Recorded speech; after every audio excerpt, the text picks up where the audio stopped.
on. Okay, so we were talking about Anthony's up north now. He's a Oregonian, in Oregon. I live in Oregon. Yeah. What do you call yourselves? I call myself a guy who used to live in California that lives in Oregon. I haven't been here long enough to be like, although I'm all official. You know, I got driver's license. I got license plates with bees on them. Because they have about 20 different license plates, and they're all amazing with like animals and trout and elk and bees and vineyards. You got all that? You got bees? I got bees because we didn't see a single person on the road while we were here with bee one. So I'm like, well, we're gonna be different. Oh, you chose that, okay. And then we got the bee one, and it only had like our number is only like our license plate number is only like 500 and something. Like it's 00500 and something. I'm like, well, let's see. That shows how many people don't have the bees. We finally saw somebody day before yesterday with the bees and 300 and something. That's weird. Yeah. So has it been cold up there or what? Oh yeah, definitely. In January we had second week of January we had an ice storm. We had rain, because, you know, it's Pacific Northwest, so It's nothing but rain. Then on a Friday, they were like, okay, it's going to snow. I'm like, okay, cool. That'd be cool if that happened. But, you know, we're in the valley, so it's like, you know, who knows if that's actually going to happen. But then the next morning we woke up and there was snow on the ground. I'm like, oh, cool. Went out and walked around in the snow. It was fun. It was only like, you know, 6 inches of snow or something like that for us. But then that night, it got down to like 15 degrees and it rained and turned all of that snow into hard freaking ice. We had icicles coming down our side of our house. We had icicles coming off of everything. We had icicles like this long. Yeah, it was fun. What a difference from here in California where we've had rain and don't know how to handle it. Yeah, exactly. Oh, they know how to handle rain. They just don't know how to handle ice because, you know, most people or snow in places where it doesn't usually snow or have that happen.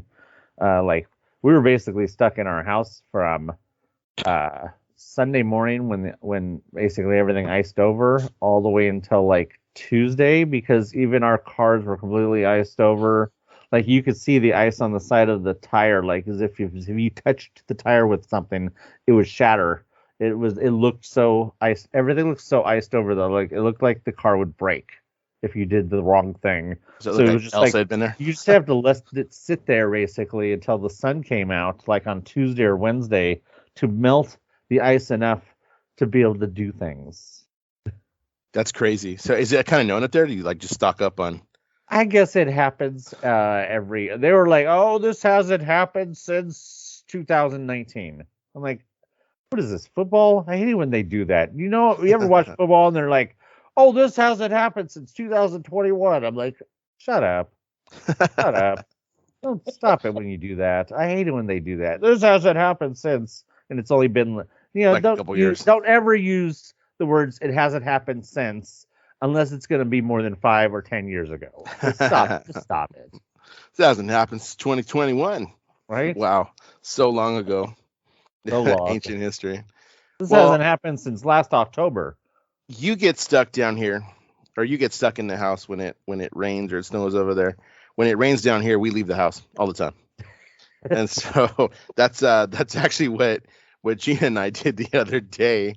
I'm gonna let you tell this story because let me guess, you guys went to Disneyland in the rain. I mean, Disneyland in the rain. Well, that wasn't the intent. Yeah. The date. Let me tell you, no, the date had been it booked. wasn't the intent. It wasn't the intent to go in the rain, but it happened. And I just want you to know, it's not magical. I do not care what anyone says. First off, it's not magical, and second off, it's not dead. Those two things no longer exist at Disney in the rain. And look, I live in Southern California because we're in a perpetual drought and I like my sunshine. I'm not a rain girly. So I was already wet and yucky and miserable. Luckily, it was like 8:30 a.m. after a snack. It was by 8:30 a.m. I was like, let's tap it out and go. It was fine. But everybody who's like, oh my gosh, you should go in the rain because it's magical and it's dead. Lies. Those are lies. Somebody lies. So first thing I heard on the bus, I really did hear somebody say as we were pulling up to be dropped off, was like they saw the people walking towards security on the harbor side, and we're just like, oh wow, I thought there wouldn't be many people here because it's raining. I just wanted to laugh. I was like, look, that's not how it is, and it is a holiday. We went on Monday, which was a holiday, so a lot of people, including us, we have this week off. There's actually a number of people who do, so it was going to be busy, and then as it rains, certain rides close. So when you close a ride, what happens? You get those crowds to go to something else that's open. So that's kind of how it was. I mean, at different points of the day, I mean, I think I saw Smuggler's Run at 60 minutes and like Space Mountain at 90, and it's just like a busy summer day. It was, yeah, but people, it's really weird to watch them because they bundle up in those freaking cheap rainbow colored like thin trash bag that you use in your classrooms, right? I think the ones in our classroom are actually better than what they had on. It's really just to slick the rain off. But watch them do that. They already don't know where they're going, but now they have an umbrella, so it's like I can't see where I'm going because you're going slow because you don't know where you're going, and now you have an umbrella, so I can't see. I don't know where I'm headed. I mean, we never have a bad time at Disney. Let's get that straight. Like we did a lot of cool things, but it was great and we had fun. But like this idea, this notion that it's some magical time in the rain that's dead. Also, there was an entire, I think half of Canada was at Disney. There were people on the bus who were talking about being from Canada. There were people that I was around in lines from Canada. So half of Canada was at Disneyland for their vacation. And then, though it may have been the same family, because somebody said they were traveling with 30 people. They rented a house in Santa Ana. And I was like, did you do your research before you rented that one? Anyway. Santa Ana. And fabulous downtown Santa Ana. And then there was a dance competition. So there was a cheer competition, yeah. Yeah, it was like cheer or dance or something. So it was even busier than like normal, than a normal day off. But no, it was fun. And we managed to like, we all had a good like sense of humor about it. We all knew what we were getting into, but like I never used a poncho. I'll never use a poncho again. It's just a way for the water to pool around the poncho. So then when you go to shift it, the water just goes straight down your neck, as opposed to just, wearing a rain jacket or something. But yeah. Anybody who ever rode Jurassic Park with those ponchos would have easily have told you that those things don't work unless you keep the hood up. Yeah, and then the hood. Once you put the hood down, it doesn't do anything. I have a smaller head, so the hood was just kind of a mess. But then Dan ran into the problem where it was hot, so he has his rain jacket on, but then you're sweating under your rain jacket because it was hot. Yeah, there are points where it's like my body especially my arms get a little moist from the jacket. It is what it is. It be getting all wet. I just took it off anytime I got a chance because it was cold, but it wasn't like super, super cold. So because we've been walking around, like maybe that's the cause of my allergies. I don't think about it. But yeah, every once in a while I would take it off, or we stopped. Like when we stopped to eat, I took it off and kind of let it, dry out a little bit and just myself dry it. It wasn't terrible. We've done it before. It's not like we haven't done it. This was just, something a little bit different, and I think it rained most of the day. Only at some parts kind of hard. We got lucky as Monday was one of those days where it was just like a heavy misty drizzle.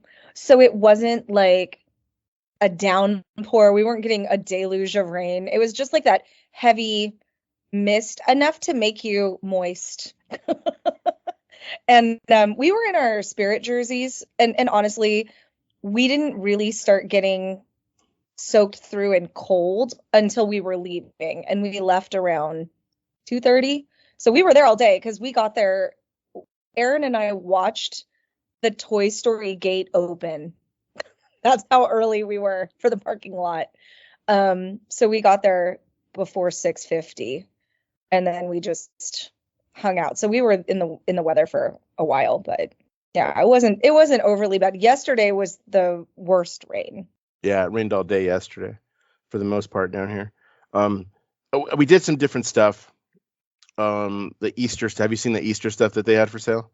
No. Anthony, you haven't seen the popcorn bucket? No. It is Japan, Tokyo Disney level quality. It's so cute. Whoa. Here I have it. Let me grab it. Is it anything like the Dune popcorn bucket? See if she's got it there. So they released this, and they released a sipper with Donald Duck on it. Oh, wow, impressive. Most impressive. I have my Donald Duck sipper. I'll grab it so you can see. How much? $26.75. Wow, that's reasonable for such quality. Yeah, and it's cute. It's really cute. I feel like they realized that they jumped the shark when they came out with that $130 plus popcorn bucket, and they realized, you know what, I think this is too much. They actually realized, oh, this is too much, and then they dialed it back, and now they're charging again in the 20s for popcorn buckets. Because remember what popcorn bucket was that? I can't remember. Was it a Pluto one or something? It was a popcorn. Oh, was it the Christmas tree? Was it the Christmas tree? That's super cute too. Is that a sipper or that's is that a sipper? Also a popcorn bucket? Okay, that's interesting. And that's just a repurpose. That's just a repurpose of the candy corn one from Halloween. That's all that is. Oh, right. I'd rather have that though, because I hate candy corn. So. Well, the candy too, but the candy corn one is cute. It is cute, but I hate candy corn. Actually, not entirely a repurpose because the shape is slightly different, but the basic mold is the same. The head and the legs and stuff and the arms are all probably repurposed from that, but then they've just put it into a different casing. I'm waiting for them to come out with all 4 seasons because they have the candy corn, then they had the Christmas one, now we have a spring one. So bring on the Summer. 4th of July, we can have an Americana duck. My niece loves Donald, so that's gonna be like her Easter thing. That we got her because she absolutely loves it. My sister said they have to occasionally hide the candy corn Donald because she loves him so much that she'll just drink way too much water before bed. So hiding that one, but yeah, it's super cute. And I'm not a popcorn bucket person, but that one was adorable. So we got that one. I'll put it out with my spring decor. Yeah, it was that. And then it's they're selling, but I haven't heard at any time since they released, and it's only been a couple of weeks, that they've actually been out. You'll catch some times where, like, I bought them the other day. I bought them at the popcorn stand in Tomorrowland, and then we hung out in our little spot over on the terrace. Then when we got up to leave to go do whatever we were going to do next, passed by the popcorn stand, and they were out. But that's just, it's raining. I'm sure they use those big cases is what they bring them out in, like those like Rubbermaid style cases is what they bring them out in when they restock. So I'm sure they just hadn't done it. And then I think by the end of the day, they were done for that day's allotment. So I heard other people say later that, they were done for the day. So, I'm sure people have been picking them up since. It hasn't been anything crazy. Like, who knows? I mean, the Mickey Mouse, the skeleton one, was around for a while, and then he was gone. You couldn't find him at all. And then same for the soldier, the toy soldier, was around for a while. You could see him all the time, and then all of a sudden just gone. So who knows? You'd like to think at least those things stay around through the whole season, and and then by the end of the season, then they'll take them away. You want to talk about? That leads me into the next thing I was going to talk about is that stuff. Nothing went faster than the Lunar New Year stuff. Oh my gosh, that stuff flew. It was gone before most of us had a chance to get there. It was insane. And I think part of it is it was the year of the dragon, and Mushu and Pete are cute, especially the Mushu stuff. But that was it was gone so fast. Yeah. Unless like extra small Spirit jersey. If you were an extra small or a kid, you were fine. But if you were, anything above a size large, it was gone after the first couple days. Can I just say how I don't want to use the word proud because that sounds stupid, but how impressed. I'll say impressed. How far the Lunar New Year celebration has come at the parks from the very beginning. Because Dan, well, at least Diggs and I were there at the very first one. I don't know if you went to that one, Dan, when the very first Lunar New Year. I don't remember when that was. Probably maybe 15, 14 maybe. Yeah, probably about then because my kids were little, and we've always how long kind of done is the that. Lunar New Year going on now? About a month. Where before it was only like a weekend, or wasn't it like that? The first Like one maybe was a week. was a weekend. Yeah. It was Friday, Saturday, Sunday. Maybe it was. It may not have even been Friday. It was a weekend. I remember that because I remember wanting to take my kids, because my kids being in the dual language program, I'd like to expose them to see that there's cultures different, than their own. So I remember going to those when they were little, and I do remember thinking, man, I got to get there soon because it's only like this limited amount of time. Whereas now it's like, no, I got like a month to play with it. Like I think at the first few ones, I didn't even do any of the tastings because it was like so compact. You want to check out the different performances and stuff. First few didn't even have tastings. First of all, you maybe had the first one. Actually, the first few you only had that one little cart there over by whatever you call it, what's that area over there called? I've already forgotten. By Goofy Sky School, that little area. Paradise Gardens. It's been so long I've already forgotten names. Over by Paradise Gardens, all you had was that one little kiosk that had the themed bread. I don't even know if they still do the themed bread, where they make the big piece of bread that looks like that has the logo of whatever year it is. Like this year, it should have been a big piece of bread with a dragon on it. No, they did that every year for the first few years. It was a piece of bread from the bakery that looked like they had the whatever animal was it, and then they had the traditional whatever cookies, and then maybe one or two other things. And then they would have a merchandise kiosk with maybe a shirt and maybe some other tchotchke. And now you got spirit jerseys. I don't know how many different kiosks you probably got. You got a whole. It's turned into basically the next biggest food tasting thing. Now it's third to only Christmas and food and wine. So it has become such a big thing now that I'm not proud, but I am very impressed with how far Disney has gone with the Lunar New Year. I mean, it wasn't even really Lunar New Year at the beginning. It was basically just Chinese New Year. I think they were basically just touting it as at the very beginning because they weren't even really embracing the other cultures. But now you have all the signage all over telling how each culture does their Lunar New Year. You have all the different foods. You have all the different merchandise.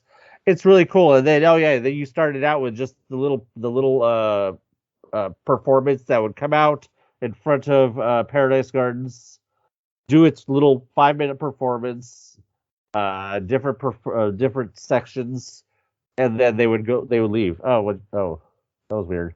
And then they would leave. And then that would be it. But now I think they're like a whole parade and stuff, like a legit parade. There's like a Mulan procession, and then there's still performances by different community groups. Like one of the ones that we watched was lion dancing. We watched lion dancing right there in front of the area that you're talking about there. And then now there's of course a meet and greet with the characters from Turning Red. So there's actually quite a bunch. So they are both so freaking adorable. They look really good. They actually look really, really good. Somebody waited 4 hours to meet and greet them. Oh, what is this, man? Because they're the only they're it. There's no like switching out, and they spend like a considerable amount of time with each guest, and they're amazing. And so people were waiting upwards of 4 hours to meet them. But it looked like it was, I don't know, 4 hours is worth it, but it was definitely like a quality meet and greet. I haven't heard those kind of wait times for a meet and greet outside of Japan. I mean, that's normal in Japan, but like here, that's like people to wait that long, even at like villain meet and greets. That's crazy, but that's cool. I like it. I mean, they're great. I have seen video of them. They are amazing. Furthest I can go back with photos from Lunar New Year is 2013. 2013 is as far back as I can go with photos that I have of myself and my kids at Lunar New Year. And you're right, it looks basically like just Chinese, but it's called Lunar New Year, but it looks basically just Chinese. So we've got some photos with Mickey and Minnie. This version of Dan is about 30 pounds lighter, a lot more hair. So yeah, it's definitely been a while. Like I said, I've been taking my kids to this for quite a while. That goes back a little bit further than I thought then. So they were kind of stuck on that simple one for quite a few years before they finally. I think so, because I don't have any more photos that I can see from around those same dates. That I can see from around those same dates in subsequent years, unless I just didn't label them, which is totally possible. But I must have done it and then not paid much attention until later when food got involved, I guess. So you know how we do it. But yeah, there's a bunch of stuff here. I don't know. I have to look at it later. But like, yeah, I do have pics from 2013, so it's been at least 10, 11 years that they have been doing this. So the merchandise, like you're talking about, we're going back to that, is a far cry from what it was for Christmas, because they couldn't get rid of that Christmas stuff. Oh, no, they had marked down on sale before Christmas even came. Like they started marking down Christmas merch at the beginning of December. Marked 50% off. Yes. Marked 50% off. I still saw people ask cast members, do you have this size? And cast members go to the back and bring out several of that size, specifically with those Christmas sweaters, which I don't know if you saw the pictures or not, Anthony, the ones I got from my family. The only reason I got them is because I always thought it was kind of a cute Christmas sweater. The candy cane striped one with Mickey on the male and Minnie on the female. I'd always thought it was cute, but at half off, I was like, oh, okay. And my friend sent me a picture from the mills, from Ontario Mills, where they had moved that stuff after. And, that was a few weeks ago. So they're still moving that stuff. Far cry from the Lunar New Year stuff, though, because I bought the pin with Mushu on it for a friend of mine in January. I think I bought it at the end of January when stuff first started coming out. And the next week when we went on what, the 4th? I think we went on February 4th, and it was all sold out. And we were told that's sold out for the season. It's gone. Mm-hmm. And there were still 2 more weeks. At that point, there was still 2 more weeks of Lunar New Year. So, I mean, I get the difference, I guess, is Christmas is like 6 months. And, the Lunar New Year stuff is only about a month, but it sells out and you cannot get it. In fact, they came out with a Spirit jersey. The original one sold out. And the second they came back with more, it was a different print. Did you notice that? It was it was a different print. I don't know if I don't pay attention enough to know if it was like, that's a previous year. I have no idea, but it was different. And then those sold out. Like, you could not find this at the Tumblr. Second printing, huh? Yeah. So first, book? Obviously it's red, and then the second version, again red, but on the back it said Year of the Dragon, and those sold out again. The tumbler that had Mushu on it, which was a nice tumbler, right? They sell for like $25-$30, sold out. You couldn't get it, and people still just asking for it, and cast members just like, nope, it's gone. Like, you're just not going to get it. Well, it's no Stanley Cup. No, it's no Stanley Cup. So red. That's kind of like that Magic Key popcorn bucket. I think I got that when it first came out. Yeah, that sold out too. Yeah, people still asking for it. Mm-hmm. So they're still doing that bit where I guess if it's a limited run, like a limited time that they're going to do it, I'm sure they don't want to get stuck for the merchandise. So it's just we're out, and it makes sense from a business standpoint. It makes sense. Like I wish that they would get to the point where they would be like, they would say, this is going to be a limited item. Get it while it's hot. This item over here is going to be around forever, and you might even be able to possibly get it next year. Don't be in such a hurry to buy that item. Get this item instead, because it may not be here. Tell people. Don't be all like, don't tell anybody anything, and then you be like, okay, I better go get this thing because it's probably going to sell out. But then, it's still here next year. And you miss out on the other thing because it's the one thing that people decided to be hot on. It's like sometimes I think they don't know. Sometimes I legitimately think they don't know. Well, no, but they do know if they know that they didn't make a certain amount of things. If they knew, and I think if the supply is not enough to meet the demand, I think they know. They have to have an idea of that. That's why people in merchandise get freaking paid to know those things. I know, but social media drives a lot of this too, and it really depends on what the influencers and the people on, YouTube and stuff, any of the influencers, they kind of help influence and drive. But our new philosophy at Disney is when you see it, if you like it, just buy it. If you have the money, like if it's that's something long been ours. That's long been ours. Mine and my brothers. Yeah. If you see it, buy it. It never fails. Like Aaron still is he's mildly grumpy that this one shirt that he really loved, we didn't buy it when we saw it and it doesn't exist anymore.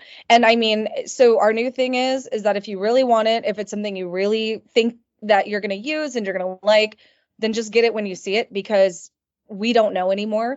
But I do like to follow influencers for a variety of reasons. Sometimes it's just for pure comedic value, but what they make the decision to drive does drive trends. It really does. And sometimes I think Disney's merchandising department doesn't realize what's going to be hot and what isn't. I don't know if their finger is quite on the pulse the way it needs to be. Well, I think that that's a problem that they have with particularly Galaxy's Edge merchandise. There was so much of the early merchandise that that for some reason they just stopped making. Like I'm gonna be forever pissed off that I didn't get Hera's Calicori, because that the big thing that looks like a T with hanging off. I don't know if you guys know what I'm talking about, but no, I don't remember that. It was from Rebels. Okay. It was the thing that Hera had that Thrawn stole, her little thing that represents her family. Anyways, They made a full size one. That I know. Okay. That they made a full size one of it that was at Galaxy's Edge, and then all of a sudden it wasn't, and then it hasn't come back, and I'm just like, I'm really disappointed inside that I didn't get it. But that's an example of that. It's like I don't want to go too crazy with the Merchant Galaxy's Edge, but most of it they lean on their standards. They lean on their standards, especially in the marketplace. It's a lot of those plushies. They do come out with some different ones. That little toy shop that's there sometimes does have some different small. Well, this was something that was in Doc Ondar's, and Doc Ondar's, they seem to have. There's been a lot of stuff at Doc Ondar's that was from the beginning that hasn't come back. Yeah, and not as much stuff that they've had for a long time. I know, that's what I was going to say. That they had a lot of stuff that was at Doc Ondar's that disappeared and hasn't come back. But there hasn't been a lot of things to replace it. It's just been more of the same stuff that wasn't selling already. It keeps being there. Sometimes they do have some new things, but for the most part, it's a lot of the older stuff that wasn't already selling. But it's like they're not bringing back any of the stuff that was selling, but they also haven't been replacing it with stuff that is new, stuff that's like not stuff they had already. So that's one of the problems I had with Galaxy's Edge when I went there, because we went there, not long before we moved, and just wanted to make sure to spend as much money on things in Galaxy's Edge as I possibly could. I mean, we bought Leia's lightsaber while we were there. I think that was the one we bought. Oh no, I bought Leia's and Ahsoka's old lightsabers. Can I just talk about that real quick? They came out with those new the Rebels, what I call the Rebels Ahsoka sabers, the ones that are the thinner ones, not the round ones. Yeah. The ones that are thinner and long. They came out with that 2.0 version, the ones that they were selling with the blades for like $250. They were brand new. They had just came out when we were there, but they're so ridiculously oversized and heavy. They feel like you're holding like a baseball bat. And it's like, there's no way that anybody's using these as lightsabers or could even do any kind of like, performing with it, because they're like this big around. They're like, I don't even know. It's just like, they're really starting to lose themselves with some of these lightsaber designs. Is that your first foray into that stuff? Like, have you never actually held one? Because they're heavy. Even the custom one that I built. No, I'm not talking about the weight. It's not that weight. It's the size. They're so oversized, like bigger than what they should be. Just yeah, because I have several lightsabers. I have ones going back all the way back to Master Replicas. I have ones that are from Hasbro. I have the shit that is called the Black Series sabers. I have several sabers, and none of them have reached the proportions, the obscene proportions that these Ahsoka sabers reached, where they just even with blades on them, they would just look ridiculously too big, I think. And I was like, okay, well, I'm just gonna dial it back, and I got the Clone Wars Ahsoka sabers and the Leia saber for almost basically the same price as what those Ahsoka sabers would have been, and I'm happy with it. And then we got blades off of eBay. Yeah, you can get the crystals too. Well, I'm not concerned with the crystals because I mean they have the crystals and they have the crystals in them that I need them, or they don't, or these ones don't have crystals that come out. But yeah, no, I'm happy with them. And then I don't know if I told you guys about we went to not then, but before that we had went to Company D, not Company D, but to Property Control, which is now called Mater's whatever the hell something. We went there, and there was a Darth Vader lightsaber with the case and everything from Galaxy's Edge, from Doc Ondars, but it had labeled on it, doesn't work. Okay, fine. It was $60. We bought it. I'm like, okay, that's fine. It's a display piece. Yeah. When we bought these other sabers to test out these other lightsabers, I was like, yeah, what the hell? Let me give it a try. I threw some batteries in it. I threw a blade on it. It works fine. There's absolutely nothing wrong with this lightsaber. Wow. But they had it at Property Control for $60. There was nothing wrong with the lightsaber. The lights, sounds, everything works fine. I'm like, okay, cool. That's a deal. Thanks. Yeah, seriously. So what I'm not sure that they knew was going to sell well was those damn cookies. Oh my goodness. I did not wait said cookie, but the Harbor Galley cookie is all the rage. Honestly, it's not a bad deal, especially if you have a group of people and you all just want a cookie. But Dan got them. Yeah, so a friend of mine had sent me that, I don't know, a couple months ago when they first started appearing. And he was like, have you seen these? And I was like, yeah, you know what? I did see those somewhere. And he's I'll take a pack. Like, he was just messing with me. And I was like, well, okay, I'll see. And then, Harbor Galley, for one, Harbor Galley actually closes early. They close at like 8:00. So that I had that against me. They close at 8. And then number 2, you can't mobile order them. Like, you have to get in line for them. So I was like, okay. So I really haven't gone out of my way to get these cookies. Like, not at all. I have not gone out of my way. It's just was like, oh, if I ever get there early, like, I'll see what the line is, and I'm not going to wait a ridiculously long time. Well, she sent me a video when we were there the other day, because I haven't been there in the morning in a while, and that line was damn long. I mean, it stretched down along the river. Yes, it was so long for this line, so we looked, and because we were going to jump in and grab one, depending on how long the line was. We're like, oh, well, we're here. We'll grab some cookies. And I looked at this line, and it had to have been 30-minute wait for cookies. And I'm like, you know what? I don't 30 minutes want to wait for those cookies. So we made the executive decision. I took a video for Dan and said, hey, this is what it looks like right now. Don't bother rushing over here. And then we got and I did not. Yes, and then we carried on, because there's really, honestly, with Mansion Down and Splashdown, the only reason to like go back over there is if you want to go back by Winnie the Pooh, or you're using it as a thoroughfare. So, I mean, were you going to go out of your way to get these cookies when the line's at least 30 minutes long? Probably not. No. Why Harbor Galley? I don't know. It's a weird place to put cookies. Nothing about Harbor Galley screams cookies. And they are fresh baked. So I don't know if they cook them back there or what. They just have the facility for it.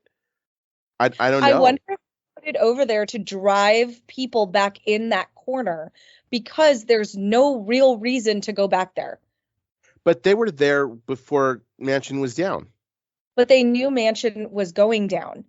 Mansion going down has been something that they thought of. That's why they got Pirates ready for Genie Plus back at the end of last year. Everyone saw that coming. Everyone noticed that they started to do that. Also, there's some talk that Winnie the Pooh might go on a Genie Plus because of the way the line's looking. I hope that's a negative, but there we go. You know how people talk.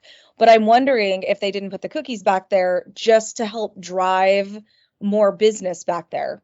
Because really, unless you're going the long way into Batu, why are you going over there? You know, not many people go out of their way for the Pooh ride. Yeah, Pirates needs to go down because it's leaking. Oh, I haven't been on Pirates in a hot minute. Oh, Pirates is leaking. Anthony, no. When you walk in the door for Pirates, you know sometimes there's some water on the floor just because if boats hit each other, it splashes out of the flume. Not like this, bud. This is a puddle. You're saying the wall is leaking. The wall is leaking somewhere. Is what that I've heard. It's way too much water for it to be rain because I've been on days where it hasn't rained because it's rained the last like basically 3 weeks here in California. Or just that splash. It's way too much to be that. I mean, I'm talking puddle of water. Not good, Bob. Not good. Yeah, so I don't know. I read somewhere that they were talking to somebody and tell a cast member, whatever. But like that actually makes sense because it's too much water. So it sounds like it is a leak, but who knows from where, and it's probably pinhole, just drips. But that's over time, that's going to do it. But like, can you afford to take that down and figure out what it is right now? Because there's nothing over there. There's nothing. Oh no, they're gonna tell people you may get wet. They'll tell the CMs who work there, get your wading boots out and be prepared because there's no way they're gonna let that ride go down right now. Not with Tiana's Bayou Adventure not ready yet, and not with Haunted Mansion, which by the way, if you have not seen the pictures of Anthony, they have that whole outside is annihilated. I saw the picture of the over by the crypt area, and I was like, what did they do to my boy? Yeah, they have to make it ADA. They had to redo that. Anybody who has to use a mobility device or a wheelchair, any kind of a walker, anything, Haunted Mansion is a nightmare. Whole thing is that Haunted Mansion is long overdue for having a gift shop. Oh yeah, overdue for having a gift shop. Yeah, Memento Mori's has been however long Memento Mori's has been a thing in Florida. That's that much longer than Disneyland has been needing its own Haunted Mansion gift shop, and I don't mean sharing a freaking gift shop with Nightmare Before Christmas stuff and whatever that disjointed shop is ever supposed to have been. It's half. Yeah, it is half. That's half. It's always been half. It's always been half, and I'm like, well, that's stupid. How about you have a full gift shop like the one in Florida? And it's just been ridiculous. And I understand space. I understand all that, but yeah, get it done. I'm fine with it. It's fine. I mean, I know everybody Plus likes problems, Nightmare Before Christmas. Yeah, and I know everybody likes the Nightmare Before Christmas, but we're not going to get the original Haunted Mansion until 2025. Because when it comes back up, it's going to be Nightmare Before Christmas. So a lot of the Nightmare Before Christmas merch is always going to be shared with Haunted Mansion because those there's two separate rides that exist on one here in SoCal. And I haven't seen, I mean, when was the last time we got original Haunted Mansion, Dan? August of last year? Yeah. Mm-hmm. Yeah. August of last year. And now, because they're trying to capitalize on their favorite season, because everybody loves Halloween, we now are going to start Halloween in August here in Southern California, just similarly to what they do in Florida. And so when Haunted Mansion goes back up, it's supposed to come back up in August, which means it's coming back up as Nightmare Before Christmas. So has that August date been confirmed? Huh? Has the August date been confirmed? Because I never saw a date. I believe that that's what everyone's talking about. Let me look. I know, because but like I have never seen a date, and that was a point of contention with me for a long time, because people were like, they never gave a date of how long it would be closed, and they never gave a reopening date. That's just what people assumed. I know, but let's say they'd have to bring it up fast. I don't think they're working that fast, but let's say they were working on Tiana's the other day. It was raining and they were working on the Bayou ride. No, I'm talking about Haunted Mansion. I'm not talking about Tiana's. I'm just saying like they were working in the rain there. There's stuff to be doing. Haunted Mansion, a lot of the Haunted Mansion stuff is outdoors. Yeah, that's what I was gonna say right now too. It's like we did see them in the rain the other day, Anthony, as we ate lunch at Hungry Bear. When we were sitting there eating lunch, we saw them and heard them working on Tiana's Bayou Adventure. We even saw guys come outside and go down. Now, true, you can be working inside the ride, through there, and we're just hearing the echoes of saws and stuff. But we 100% heard and saw them working on it. So if they're, I mean, I don't know. I did, because I didn't take a good look at what the gift shop is supposed to be. I didn't see if there's any kind of structure up there. We looked when we were there because we were curious. They haven't done anything on that side. They have destroyed the line, and that's what they're working on, because they're redoing the whole outdoor queue, which I think will look great. Like when it's done, it's going to look awesome. No, there is no official reopening date. I just can't imagine Disney not reopening that for the Halloween season. But if it's not ready, it's not ready. But they're not going to I don't see them reopening it as the regular Haunted Mansion unless it's going to reopen closer to January. That's not going to be popular at all. No, it's not. It's already enough that I'm still on the camp that Haunted Mansion Holiday shouldn't even be running during Halloween. I think Haunted Mansion Holiday should start in November, but that's me, because it's Haunted Mansion Holiday Christmas. Well, but is it a Halloween movie or is it a Christmas movie? Like that's It's not a Halloween movie, because it technically starts the day after Halloween. It starts the day after Halloween. Oh yeah, that's right. They just finished Halloween, so yeah. So none of the movie even really technically takes place on Halloween. Why is it Halloween?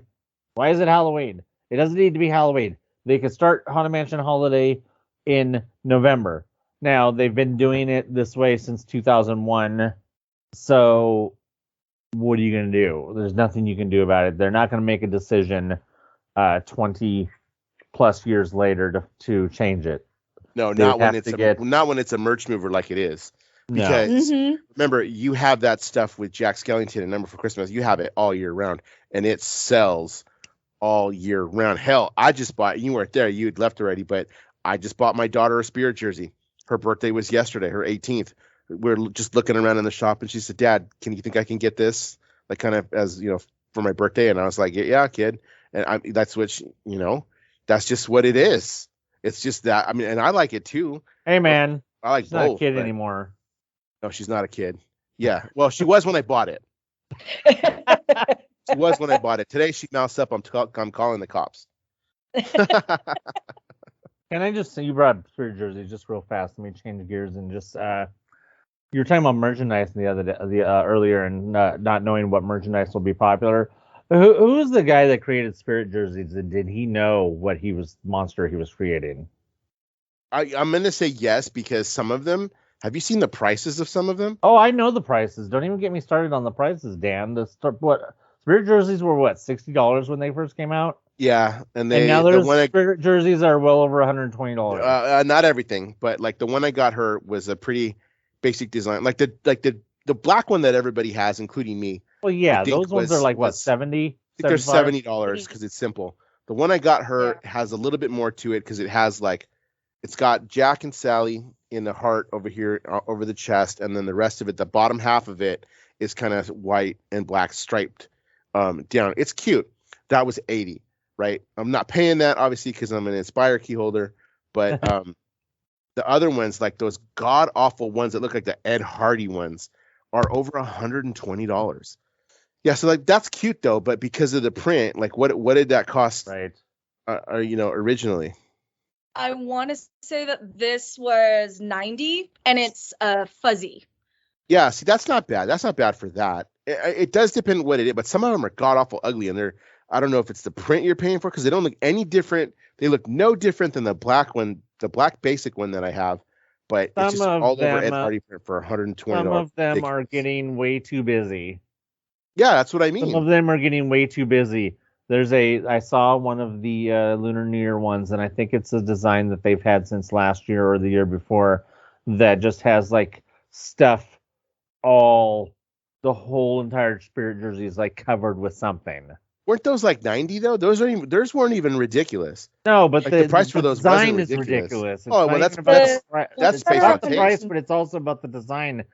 At Halloween, when we went before we moved, it was still Halloween, and I don't know if you guys noticed there was 2 different versions of the Mickey's whatever Halloween Spirit jersey of Oogie Boogie Bash. There was 2 different versions of the Oogie Boogie Bash Spirit jersey. There was the simplistic one that had the one single design here. Oh yeah, that's the one. Wait, what is that? Pizza? Bro, who that shit out of here. Merch line? Who came up with the Disney Eats merch line? I'm sorry, and if you like it, bless you. But that is some of the gaudiest merch that I have seen in a hot second. They have like pizza mini ears. I don't mind the Spirit jerseys. The ones that are like 120, some of them are like have glitter and there's like sequins and like they're really all out. But you know who loves that shit? You know who loves that shit? And that shit would be really popular? Japan. Oh, they love that shit. I'm sure they're catering to many of our visitors from the East. But no, I'm saying that would do good in Japan. They may have it at the Japan Disney Resort. I think that would do good. The thing about Spirit jerseys for me, they are not comfortable on my body shape because my hips are larger.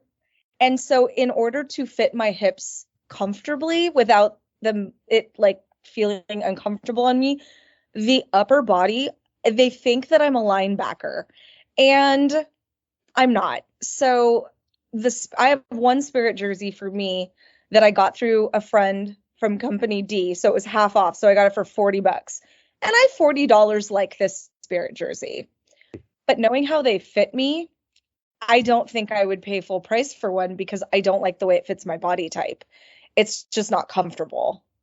They're cute. And not all of them, but a lot of them are really cute. So the cheapest one I'm seeing on Shop Disney is $80. But if you want the Encanto Spirit jersey, it's on sale for $39.98. So is Wakanda Forever. Wakanda Forever is also on sale. Let's look at what's the most expensive one, because now I'm curious. And can I just get back real fast while you're looking that up to the fact that there was 2 different Spirit jerseys for Oogie Boogie Bash. There was the one that was like just a simplistic design. Then there was one that had like green neon bats like all over the whole bottom. But it had the same Oogie Boogie design that was also neon. But then at the bottom, there was like all these bats. I think they were bats. I think there were just like tons of neon bats. And it just like covered up the whole back and front of the whole entire Spirit jersey. Because I just saw them walking around and I'm like, okay, that one's fine. That one's not. Yeah, and I always thought the point of the Spirit jersey was that it was a little more simplistic, but I'm not sure. Yeah, they've gone way away from that.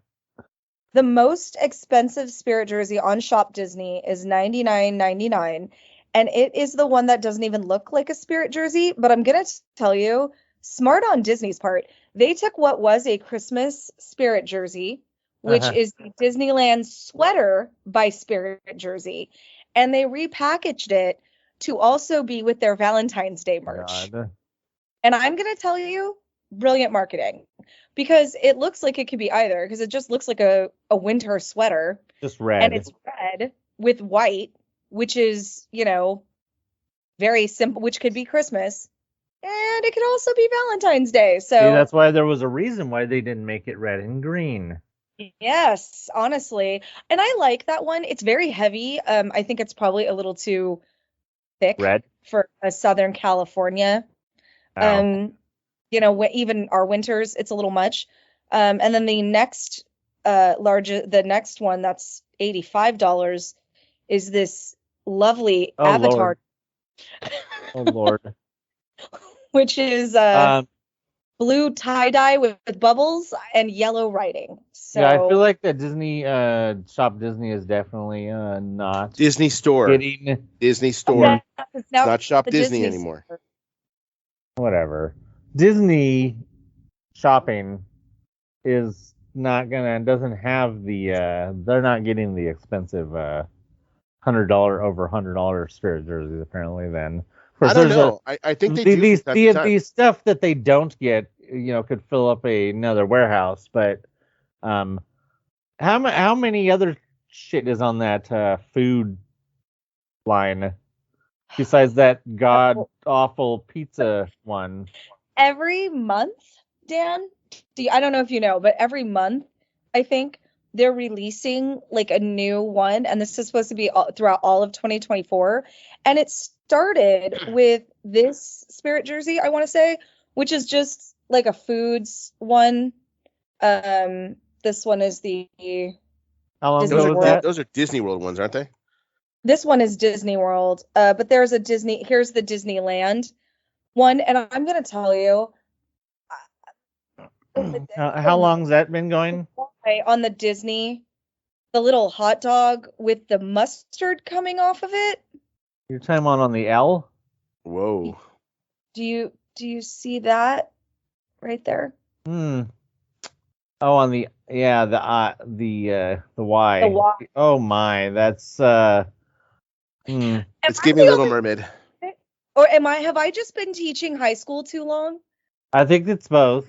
I just want to say that the L also looks very phallic. Yeah, it's a little sus. Like, I'm not gonna lie. It's anyway. Wait, what is that? A yellow cucumber with an opening at the end? No, wasn't it a churro? It's a churro. It doesn't. No churro I've ever had looks like that. And if it did, you'd give it back. Oh God, it's not cute, in my opinion. Again, if you're into the Disney, maybe also because I'm a fat girl, like I really don't want to be the fat girl wearing the fat girl merchandise at the fat friendly park. Like that's just for me. And I get it. Do whatever makes you happy in life. It's just as somebody who's plus size, I'm not a big fan of wearing. Well, first of all, no fat person's buying that because it's white. Right. How long has that been going on? When did that come out? Yeah, it just started this year. This is the first. Oh, so January. That one was January, and then the pizza is February. I'm guessing this is February. I mean, and by the way, it's mixed. So like part of that backpack is like a normal Loungefly and part of it's like vinyl. It's not cute in my opinion. But it is Loungefly though. That's interesting. I don't really. And then like here are they have Crocs. Is that the first time there's been a coordination between something Loungefly and Spirit jerseys? That's an interesting collaboration.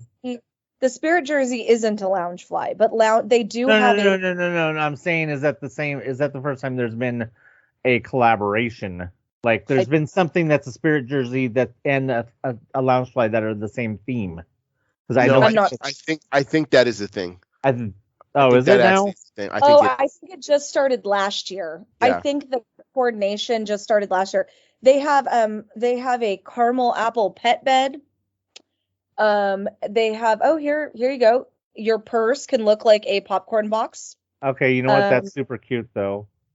They have that's gonna sell. I hate that one. I hate Loungefly for the fact that they managed to come up with some of the cutest freaking looking bags. Especially for like Disney themed stuff. There's like ones that like there's like a bag that looks like I think it's Tinkerbell in the Cage. There's a bag that's what is it? Something. Well, there's one that just came out that's not Disney related, but it's Luke's Diner mug from Gilmore Girls. Mm-hmm. It's super cute. Oh, you've seen it? It's super cute. I for a long time owned one Loungefly, and I refused to get any more because I knew that if I got any more, I was going to want them all. But last year I got 2 more as gifts, and Yeah, I love them. They're really cute. They get the job done. They have just enough space in them that you could carry everything, but they're not too heavy. They're my favorite. They also have like cross-body bags. I mean, look at R2-D2. He's adorable. I know this is since we're not video, it's not as fun, but super cute Loungefly. Oh, yes, I love that one. Is that Shag? The one that I'm showing? I don't think so. Let me check. That's the one right now. That is the one my daughter is looking at. Have you guys heard the? Let me. I'm gonna switch gears. You guys could still talk about that stuff, but I'm gonna. Did you guys notice that there was a? I didn't notice it, but did you notice that the tiki mugs that they get that Trader Sam's does? Yeah.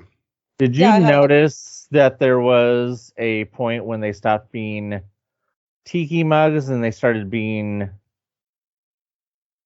mugs that were of their property mugs?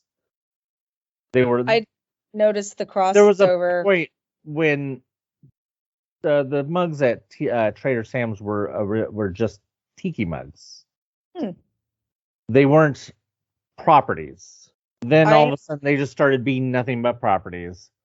Because apparently Disney at some point decided that they didn't want to appropriate, because that's the hill that they decided to die on for not appropriating, was we're not going to make tiki looking mugs for our tiki mug release. We're going to just have them be fandom. They're going to be our characters. Are you talking about moving away from like let's say the original Haunted Mansion one? It was the hitchhiking ghosts, right? Right. And that was a tiki. There was the three of them on a thing, and now like let's say what is it, Jose from what's Jose from? The tiki room, from the actual tiki room. Yeah. It didn't look. It looked like Jose, but in a tiki fashion. Right.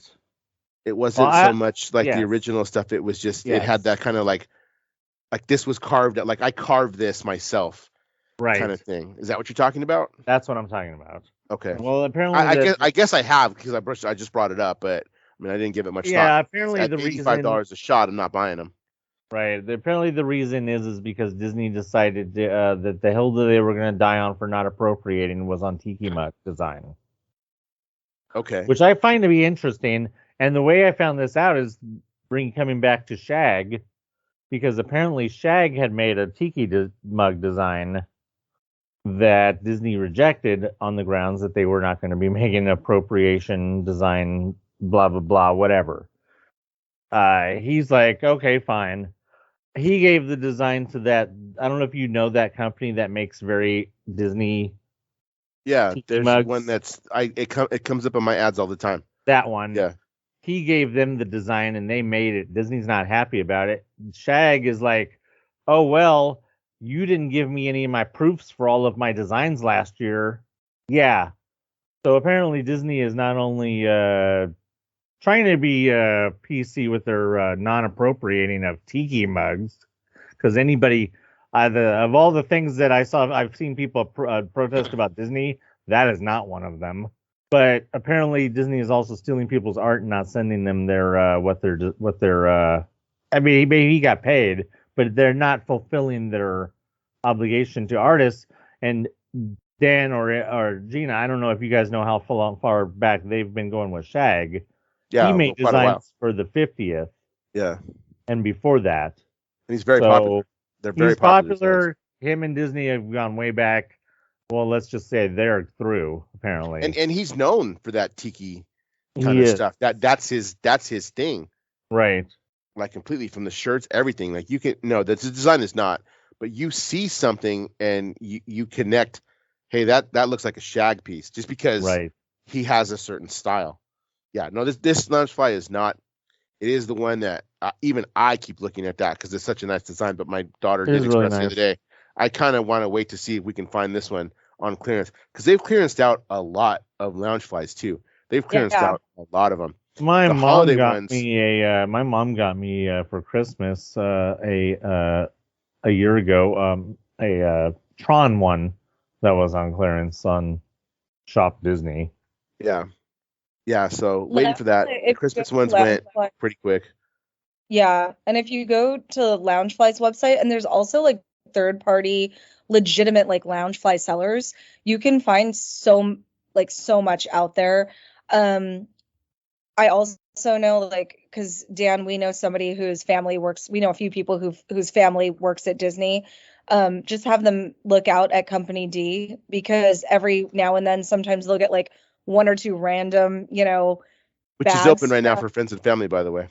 It is, and I want to get down there. I just haven't had an opportunity yet. I also want to go to the Disney outlet store that's City of Industry or something like that, because every now and then they have good stuff there. Depending on, considering I used to live right next to City of Industry, and I never heard of there being a Disney outlet store there, unless it's brand new. No, maybe it's the Citadel. I don't know. Let me look it up. Citadel. Disney outlet. City of Industry is Frankincense. Commerce. It's on the Citadel Drive in Commerce. By the casino. Commerce. I've actually been going pretty regularly to Frankincense. Again, just my son is kind of into it. I've got a friend that he's a coach friend. He's kind of into it as his son. We've been going, I don't know, once a month, once every 6 weeks, something like that. See a lot of Loungefly bags. Even still on the secondhand market, they're decently priced. It's not ridiculous. And then sometimes, I mean, you know what Frankincense is. You can talk them into a deal, or sometimes they've got some that are just like, this isn't moving and I'm going to sell it for, this amount. So it's, Loungefly is owned by Funko, and Funko, I think we've had this conversation before. Funko's having problems. I don't think we've had this conversation since they bought and dismantled Mondo.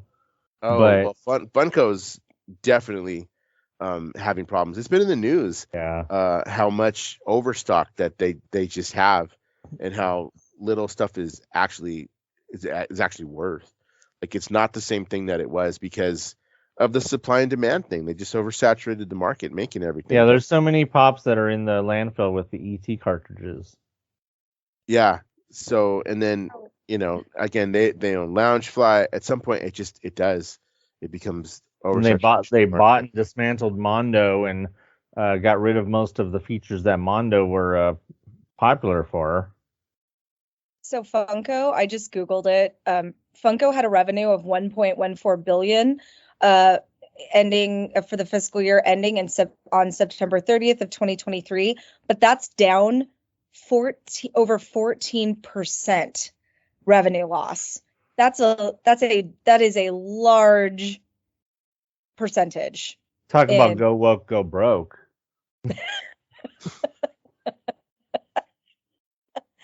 I would love to say that that's a thing, but Disney had a giant profit gain. So it's definitely not a thing. It's definitely not a thing. It's only in the minds of certain people. Yeah, Disney was up. They had almost a 5% increase in their profits last year. They had a net income of $264 billion in the fourth quarter of 2023. Yeah, so I think they can afford to pay their artists. Like right. Yeah, I do really like though how they were very, very in that earnings call that they were very, very specific about. Oh, we made money. They were looking right at the go woke, go broke crowd, and we were like, "Hey, we made money. What'd you do last year?" Yeah, I wish they put more money into their parks and the people who work for them on the lower tier. Like, I'd really love for Disney to do that. That would be great. That's a whole another conversation in another day. But for Disney, for anyone who says Disney's struggling, they're really not. It just depends on where they want to put that money. And the thing is that they know, like, a big part of their who they are is dialing into what is the absolute bare minimum they could do and keep everybody happy at Disney. Like a lot of people have seen Disney change over the last 10, 15, 20 years. Even, they were starting to change even before the pandemic, but especially now, like they have it dialed in. Like, what's the minimum amount we can give you? And y'all will still be happy and keep coming. Because they haven't priced people out. They're not hurting. Disney World is packed. Disney cruise lines are packed. Disneyland is packed. If you try to get a hotel room at Disneyland, even their top tier rooms are gone.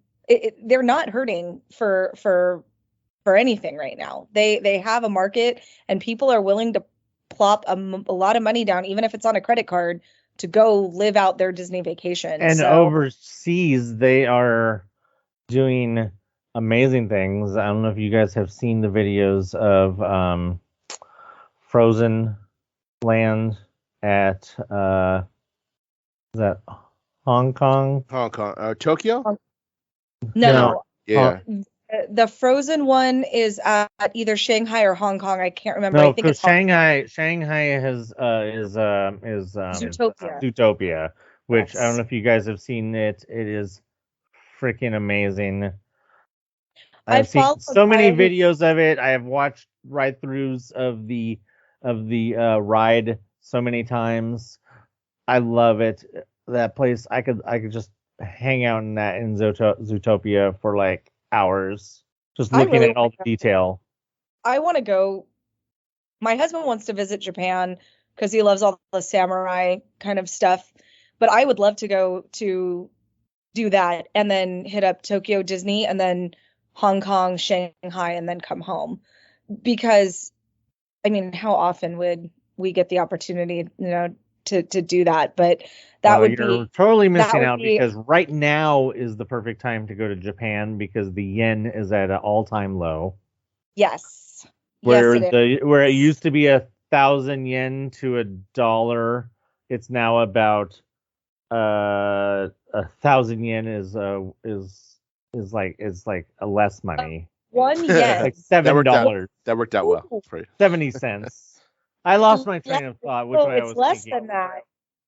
Holy cow! 1 Japanese yen is $0.0067 US dollars. Well, I said 70, so it's dropped another 0.3.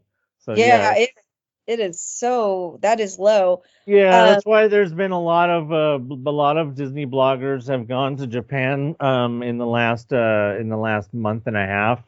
Mm-hmm. Dan, you know Dylan? The name, yeah. Redhead kid. It's ringing a bell. Okay. Yeah. Yeah, he just went to Japan. He blogged it. It was pretty cool. Must be nice to be able to do that kind of stuff just randomly. I know. I can only go if we have to vacation from work. Honestly, it doesn't even look like the airline tickets are very expensive to go to LA to. I'm looking at round trip from like $800. That's not bad. That's not bad. No, you could probably go to Japan, go to both Disney parks in Japan, and then go to Shanghai and Hong Kong, and then come home for way less than a Disney cruise. Maybe. I don't know. No, I guarantee you could. The Disney cruises cruising is up this year anyway, but yeah, the Disney cruises are so expensive. But my sister's been on Carnival or something, and she went on Disney, and my sister said she'll never go on any other cruise other than Disney. She said Disney completely spoiled cruising for her, and she said it was worth every penny. So, and my sister is not like, she's not like Disney. She did not even enjoy going to Disney. She's like, we went to Disneyland. She goes, I'm good for about a year or two. But she said the Disney cruise line is top notch. I would love to do a Disney cruise. But you know what I would love to do better would be one of those European river cruises. Have you seen the commercials for those? Those look so fun. Like you're just on like a flatboat or a big long tourist flatboat going down European huge European rivers, just sightseeing. It looks so fun and pretty. Yeah, I follow a couple who started their Disney vloggers, but they've branched out. Now they do like travel agency and stuff. And they went on a couple of those European river cruises and they looked really good. And they do like the shore excursions and everything. And yeah, that does look like a good time. I would have to fly. And I gotta be honest, flying freaks me out. Yeah, no, same. That's the other problem with going to Japan. Yeah, flying, and I mean, the problem for me isn't flying necessarily. I've never had to fly over water. I did. I went to Italy, and I'll be honest. Once you're 30,000 feet in the air, it all looks the same. But it's not. Honestly, it's not even like it's unsafe or any of that. It's just I even like in a bus, like when we go to trips, like field trips and stuff, it's the loss of control that I'm not driving. I drive when my husband and I drive. I usually am the one who does the driving. I have control issues.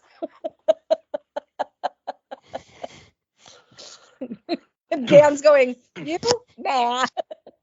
I drive. I don't like it either, but I don't have a problem in a plane. Like I've flown over nothing but water to Hawaii a couple of times. I do know that for me I just need something to do. Is what it is. I just need something to do. An Alaskan cruise is much more realistic from where I'm sitting because Seattle, where most of them take off from, is only 4.5 hours away, which means also too for vacationing purposes. I'm only 5.5 hours away from Canada, so that's crazy. Canuck. So I do plan on at some point once we get our passport going to Vancouver. So back to these cookies. Oh, cookies. Yeah. Hey, whatever happened to Harbor Galley? Just used to be known for lobster rolls. Well, they still have that clam chowder and frozen lemonades for some reason. They have that too. I had one the other day. But no, we ate at Hungry Bear, and then when we passed by, we were looking at Haunted Mansion has a bunch of concept art. The walls have concept art, and they even have a link to some filters in the Disney app that you can do, which I did, and I downloaded them. They were cool. The line was actually pretty short, so that's about when Gina decided we're out. Should have hung out. I don't even think we were 10 minutes in line. It wasn't even 10 minutes. I gotta be, well, first off, we were super full. Like I couldn't have eaten a cookie if I tried. I took them to go. We both had our boots on because we didn't want to wear squishy shoes because sensory. And we had been there for so long, like our backs and our feet were done. So we were like, we're going to call it, not because of any, we didn't want to wait in line or anything. We were reaching that point where we were Disneyed out for the day. So that's why we bailed. But, yeah, the line didn't look long at all. Like, that's why we told you to jump over there. We were like, how's your chance? Yeah, 10 minutes, maybe. I bought 2 13 packs because I bought one for us to share. And then I bought one for my friend who had originally was the one who said, I'll take a pack. Oh my God. They're good. They actually are really good. Warm. Ooh, just nice. You could just it was good. So we had those, and then I put my friends in my backpack.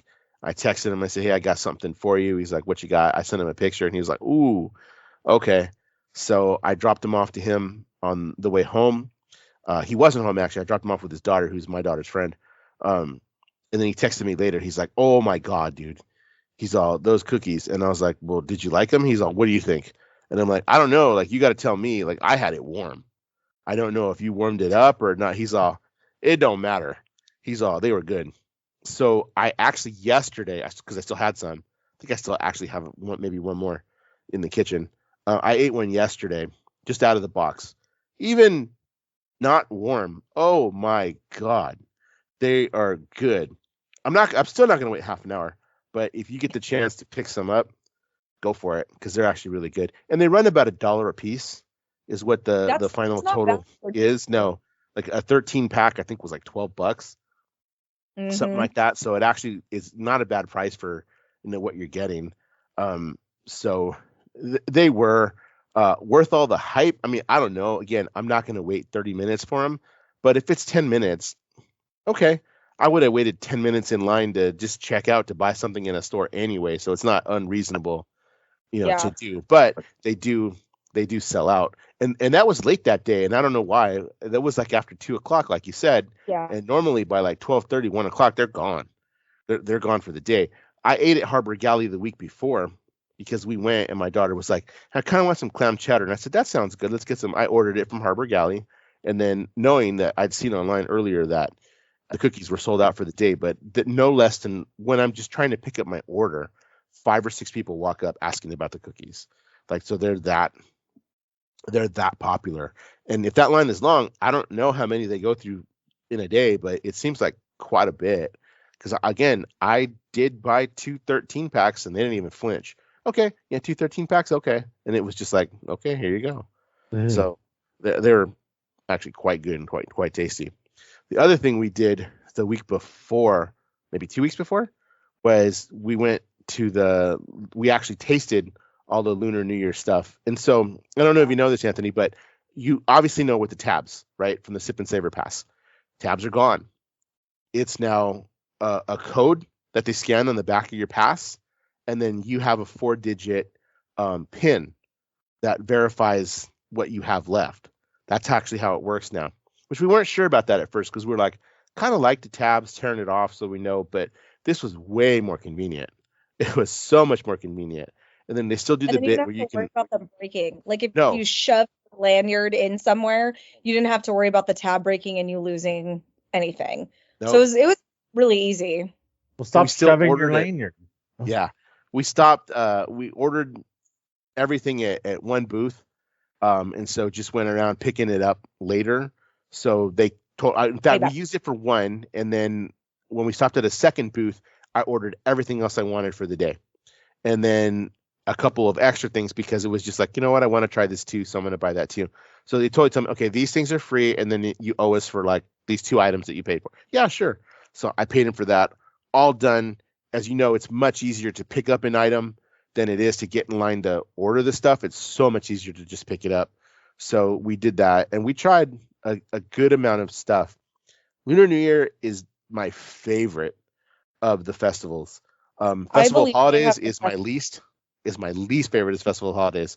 But Lunar New Year is by far my favorite food festival because there's so much to try, and so much of it is just so good that you're like, I want a whole plate of this. I'm well, you were there. What do you think? We used all our stuff, and I enjoyed. Yeah, we did too. Everything. I agree. I think that Lunar New Year has the best food. I think it's some of the more flavorful food. I did eat Festival of Holiday stuff, and I found myself gravitating towards their more like they're more like exotic type foods for that too, like the Filipino food, the Mexican food, like that. They just do a better job with it. They put the spices in it, and that too. They're doing a lot of spicy. And it is getting to the point where it's like that actually is spicy. Yes, actually spicy. It's not white people. It's not just white people spicy. No, that like the white chicken bites that I had, the spicy chicken bites that I had.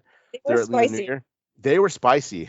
Like I needed a drink after eating some, and it was like not in your stomach, but just that aftertaste in your mouth. It was like, whoa, it made my nose run. I was like, wow, this is actually really good. But I'm tired of the freaking mac and cheese. Everybody's putting a spin on mac and cheese. And they're doing that because it's cheap. And they're cutting costs. They can give you a bigger portion, it fills you up, and it's cheap AF. And I'm tired of it too. Like we all know doing it to cut a corner. Disney, please stop. Please stop. I can almost guarantee that mac and cheese is probably something that is served in one of the places at DCA. So it's probably easy for them to have a lot of it. And they can it's call simple it, to make. it's vegetarian, right? Now it's not vegan because that's cheese, but it's vegetarian, or then they'll slap some bacon or some crap on it. And then they're like, look, this is our new offering. And I'm like, the fact that there's any kind of mac and cheese at the Lunar New Year festival, that would be an atrocity. But do you know who else is starting to pick that up, Dan? Knott's Berry Farm. Knott's Berry Farm just did their whole, like, which by the way, I didn't go, but it was such an S show to get food at the Knott's Berry Farm peanut celebration. It was awful. I heard it was taking an hour to get food there. At least Disney wasn't that bad. But they're also doing the mac and cheese crap, and they're doing it because they want to save money. And again, I get it. But when we're seeing record profits by these companies and they're trying to save $1 by shoving some cheese globby mac and cheese at me, no thanks. I'm not going to spend my money to eat that. And I know it's a theme park, but we're talking about a tasting event at a theme park, not just regular theme park food. And they had such good food at Disney for Lunar New Year to just throw all this junk at us. It wasn't okay. My only other complaint about the food festival at Disney, their sweet stuff is so sweet. It's almost sickening. They gotta keep them kids going. You gotta keep them kids and them adults going. They want them to stay in the park and spend more money. So you gotta keep them. That moose cake was good. You gotta keep them energized. Delicious, but we, even with all of us sharing it, 1-2 bites max, and we were all like, we're good, because it was delicious and just too much. It was just too much sugar. It was too much, and the macaron, it was this big, and it's great, but I need to share a lot of that food. I can't eat. So let me preface this by saying, when we do this kind of stuff, we share it. Yes. We share it. I'm not eating whole plates of food. So we were down one person because my brother hurt his back. So he usually goes with us. He was out of commission for a couple of weeks as far as Disney. About a month, actually, as far as Disney is concerned. But we share it. It's literally just, it's tastings. It's not a full plate of anything anyway, like when you're going to these booths. But we do end up sharing it. Now, I did a little bit more of my share this time because I was missing my brother. My son's so picky with eating. It was just kind of my daughter and myself. So we took care of it. But if there was something that she was just like, I'm not really feeling that, leave it to me. Like those red chicken bites, I finished that. She tasted a couple, and then I was like, I will take one for the team because these are so damn good. And everything else was kind of shared. The worst thing that we had was the lo mein noodles. The shrimp lo mein. They weren't even bad. It was just she was like, the shrimp, I don't like shrimp. The shrimp is kind of rubbery, and the noodles, they just kind of they just maybe sat around a little too long. It wasn't terrible, but by far everything else we'd had during the day just put that to shame. So yeah, we had the garlic noodles because I don't eat shrimp at all, and so we had the garlic ones, and they were all right. I mean, good. It was another of pasta. It was buttered noodles with garlic stuff on them. So I mean, they're okay, but I think that there were, like you said, there are better foods there. I'm looking forward to Food and Wine, but I will tell you, DCA, it's turning into the Epcot of the West Coast, in that I don't know if you realized how much alcohol is being offered at Food and Wine. And I know it's called Food and Wine, but I mean like a lot of cocktails, beer, and their wine selection. It's always been like that, though. At Food and Wine has always been like that, and maybe the other ones are starting to get too much, but start to catch up. Which gives me a nice segue into my question. They're using the booths for the Lunar New Year tasting thing, right? Yeah, it's always the same booth. Okay, my question is, how many tasting events is too many? Because that's now 3, right? But no, but it started with 1, and then it became 2, and now Lunar New Year, which I'm fine with. But how many is too many? When do they decide all of a sudden we have these booths? Let's roll them out every month. Black History Month. Let's get them out there and serving food that's for that. Which they wouldn't be a bad idea. But they do serve Celebrate Soulfully food, just not at the booths. Right. So wait, because it may become. There you go. Hispanic Heritage Month. Let's roll out the booths for that. And they do that. It's already done. There's no booths, but there is the special foods. But then that's Paradise Garden Grill. Basically, their menu just goes whatever they're kind of doing. Yeah, so, I remember that. That is true. Fiesta Navidad or Viva Navidad. That's right. When they do that.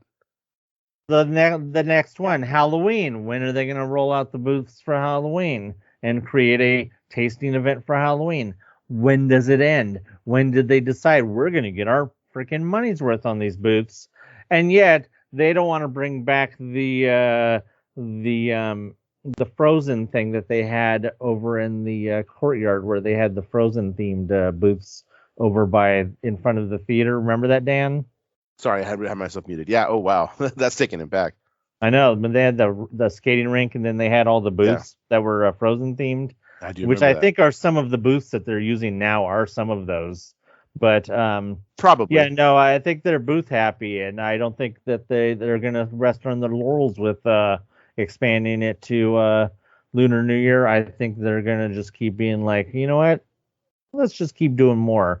I don't know if it'll be this year, but by next year, I guarantee Halloween's next. I don't know. We'll see. Halloween's next.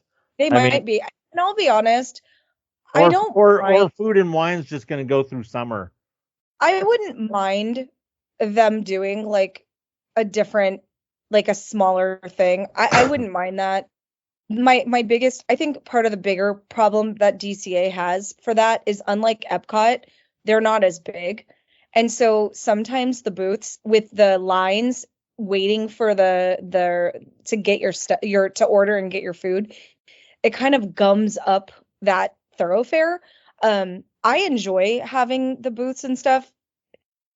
It was so busy when we went that Sunday. The lines were kind of out of control. And I don't know if it was just because it wasn't the last weekend. It was Super Bowl week. No, it just ended. It just ended. No, I mean when we went. I know, but it just ended. Yeah, no, it had 2 weeks. It had 2 weeks before. It was only there. I have to look up the dates, but I think it had only been maybe a week and a half, 2 weeks tops, because it runs for like pretty much a full month. So it was like, it was so busy. Yeah, and it was very like the lines were really long to get your food. And so it just kind of gums it up in there. But I enjoy the tasting events. I do like how they have special menu items at the non-booths. I love being able to mobile order the special foods. Because like we got the banh mi sandwich and we got the regular size because we like it so much. And we just mobile ordered that from Paradise Garden Grill. And it was the easiest way to, like, we just ordered it, picked it up. It was delicious. So I do like being able to like mobile order stuff. But I don't know. I mean, how many events does Epcot have? I don't know. I haven't been there. They have like what, 3 or 4 there? Well, their food. First of all, their Food and Wine is during Halloween, so it's a double whammy. Like they stagger the openings of some of the booths, and they have like different like seasons maybe within Food and Wine. I want to say I don't know. I just know that Food and Wine overlaps with Not So Scary Halloween, and because I think that would be the best time to go to Walt Disney World, would be during that time, because then you can get both of those things. But it doesn't. Most of the Food and Wine is only in the World Showcase, right? It's not in the other part of Epcot. Mostly in the World Showcase. So you get it's spread out amongst the whole World Showcase, which is big in itself. And then you still have the bottom part of Epcot for people to spread out into. So, just addressing your size thing. Because most people doing Food and Wine or any of the food things are not going to take their shit all the way around the lake to Pixar Pier or spread out over there afterwards. They're going to stick around on this side, on the event side. They did move some of the booths over towards Hollywood Land, so you can go over there, which is nice because it does get you a little like off the beaten path. But that's also the way the processional goes. So I think the booths, Dan, correct me if I'm wrong, but the booths sort of go the same as the processional for like Food and Wine and Lunar New Year, sort of. It's just the parade route. Yeah, that's how they've the been. standard parade route at DCA is where the booths are at. You can always count on. I know you guys were talking about how much alcohol is sold at that. Well, there is, but it's concentrated on certain booths. Yeah. And one of the ones there right across from where Cars Land and Avengers Campus, like that's the main alcohol booth. It always that's the main one. Because it's by the winery. Right. Yeah. So that's where most of the alcohol is. Right. Everything else you could find maybe one drink, but that's by far is like that's the other big places over there by Monsters, because you got those two kiosks that have always been there going back to the Mad Tea days. You get those two kiosks that always have alcohol. Then you have Hollywood Lounge itself behind that. So yeah, you kind of know where to pick it up. Like very rarely is there something I'm interested in at a food fest where it is the ones outside of Cars Land. This year there actually happened to be stuff because that's where the spicy bites were and the fried rice, which had tofu in it, because Impossible and tofu stuff is getting big at these festivals too. Like they're doing a lot more with Impossible chicken and tofu, like it was on their rice. But yeah, it's just a general parade route. That's there. It's always been the same. That's where the procession runs, and that's where parades have been running there since the park opened through there. So it's cool. We will go back. We'll do it again. Like I said, I do enjoy those. We'll go to Food and Wine. There's a couple things on the Food and Wine list. The guide came out. We looked at it and already we're like, okay, there's a few things on here that I'll try. The dates, I just looked at the dates for Lunar New Year. It ran from January 23rd through February 18th, was just this past weekend. I bought the Mushu pin on the 26th because I was there the first weekend that it opened, but I went later, so I knew I wasn't gonna try anything. And in fact, I went to buy a Sip and Savor pass that evening, and they told me we're no longer selling them. They stopped at a certain point selling the actual pass. I was like, what? Okay, like I was gonna come back and use it, but I guess it's because the booths, when they shut down, I don't know. I guess they don't want to sell it and you not get, I guess, for day guests. I have no idea. I'm thinking that's what it is, but I was like, oh, whatever. I was just gonna bring it back anyway. Dan, why you haven't learned by now? It's because people are stupid. You can't sell them something that they can't use at that moment. I guess, yeah. Because otherwise they're gonna be like, why did you sell me this then? Because people are stupid, Dan, or they're going to act stupid and be like, well, why do I have, what good is it? Yeah, I guess. So the little kiosk thing, the one that's there in front of Mermaid that they set up, they stopped selling it at 8. And I think the other booths, not, what's the one over by by Corn Dog Palace or whatever the hell that thing's called? They stopped selling them at 9. And I'm like, well, I'll just come back next week. I'm coming back next week to try this stuff anyway. So we did, but I thought that was interesting. Anyway, back to the story. That's when I bought the Mushu pin, and then Gina tried it the next week, gone, and it was never seen again. Yeah. Nope. I got one of the last Pete Dragon pins because my friend was like, "Well, if they don't have Mushu, get me the Pete Dragon one." And I was like, "Okay." There was an Elliot. Yeah, Elliot. Yeah. Elliot. So I was like, "All right." Can I tell you that it didn't dawn on me till this weekend why it was Elliot? It didn't dawn on me. Oh, that's a dragon. Because I was so consumed with the Mushu thing that I didn't even give it a thought. Like I saw both of them there. I happened to catch, and they weren't around. None of the kiosks and little booths over there by the food festival had it. Searching for that. Yeah, I ended up finding it off the page. That's actually where I ended up finding it, because there was like little bits here and there of Lunar New Year stuff in some of the other shops. So off the page is known for pins. So I went in there and I caught her stocking them. She was putting them out on the shelf, and they're locked up. The pins there are locked up. Yeah, they have to unlock them for you. So she was like, "Oh, which one did you want?" And I said, "Oh, I want to get the Mushu pin." And then my brother was like, "Oh, I want one too." "Oh, I'll take 2 of them." Okay, take them up to the counter for you and all that kind of stuff. And I saw that she's all, yeah, I've got these. And then there's some of the Elliot ones too. And it didn't even dawn on me why it was Elliot, like at all, until like just the other day. And I don't even know why I thought about it, but I was like, oh, stupid, he's a dragon. It's only in the title of the movie. I know, but it did. I guess because like right now, what made me think about it is she's been saying Pete's Dragon, Pete's Dragon, Pete's Dragon. I look at it and I see Elliot, so it didn't dawn on me when in fact Mushu obviously has the look more of the Chinese dragon. So that's what stuck to me, more along the lines of like, okay, this is Asian inspired. That's where it was. I don't know why they did Elliot, but okay, it looks cool. Not even piecing together. Like I said, it was a dragon. So I always thought Elliot's more like I guess what you would call a fat British dragon, because that's how the dragon in medieval. Well, because it's all it's always the dragon in St. George and the Dragon or whatever the hell it's called. Always looked, or the one like in Bugs Bunny, that one Bugs Bunny cartoon, always has the big fat bottom and then the tiny head. Yeah. Aragon, right? Anyway. My favorite thing about Food and Wine coming back is we get Soarin' Over California. That's what I told Diggs the other day. That's my favorite thing. This is coming back. Is that a thing they do now? That's cool. Yeah, they do it with every Food and Wine festival. Which I like Soarin' Over California better than Soarin' Over the World, but what else? Whatever. There was lots to eat. Check it out on my YouTube and TikTok, our YouTube, because we have a YouTube where we post these things, and TikTok page and all that other stuff on Instagram.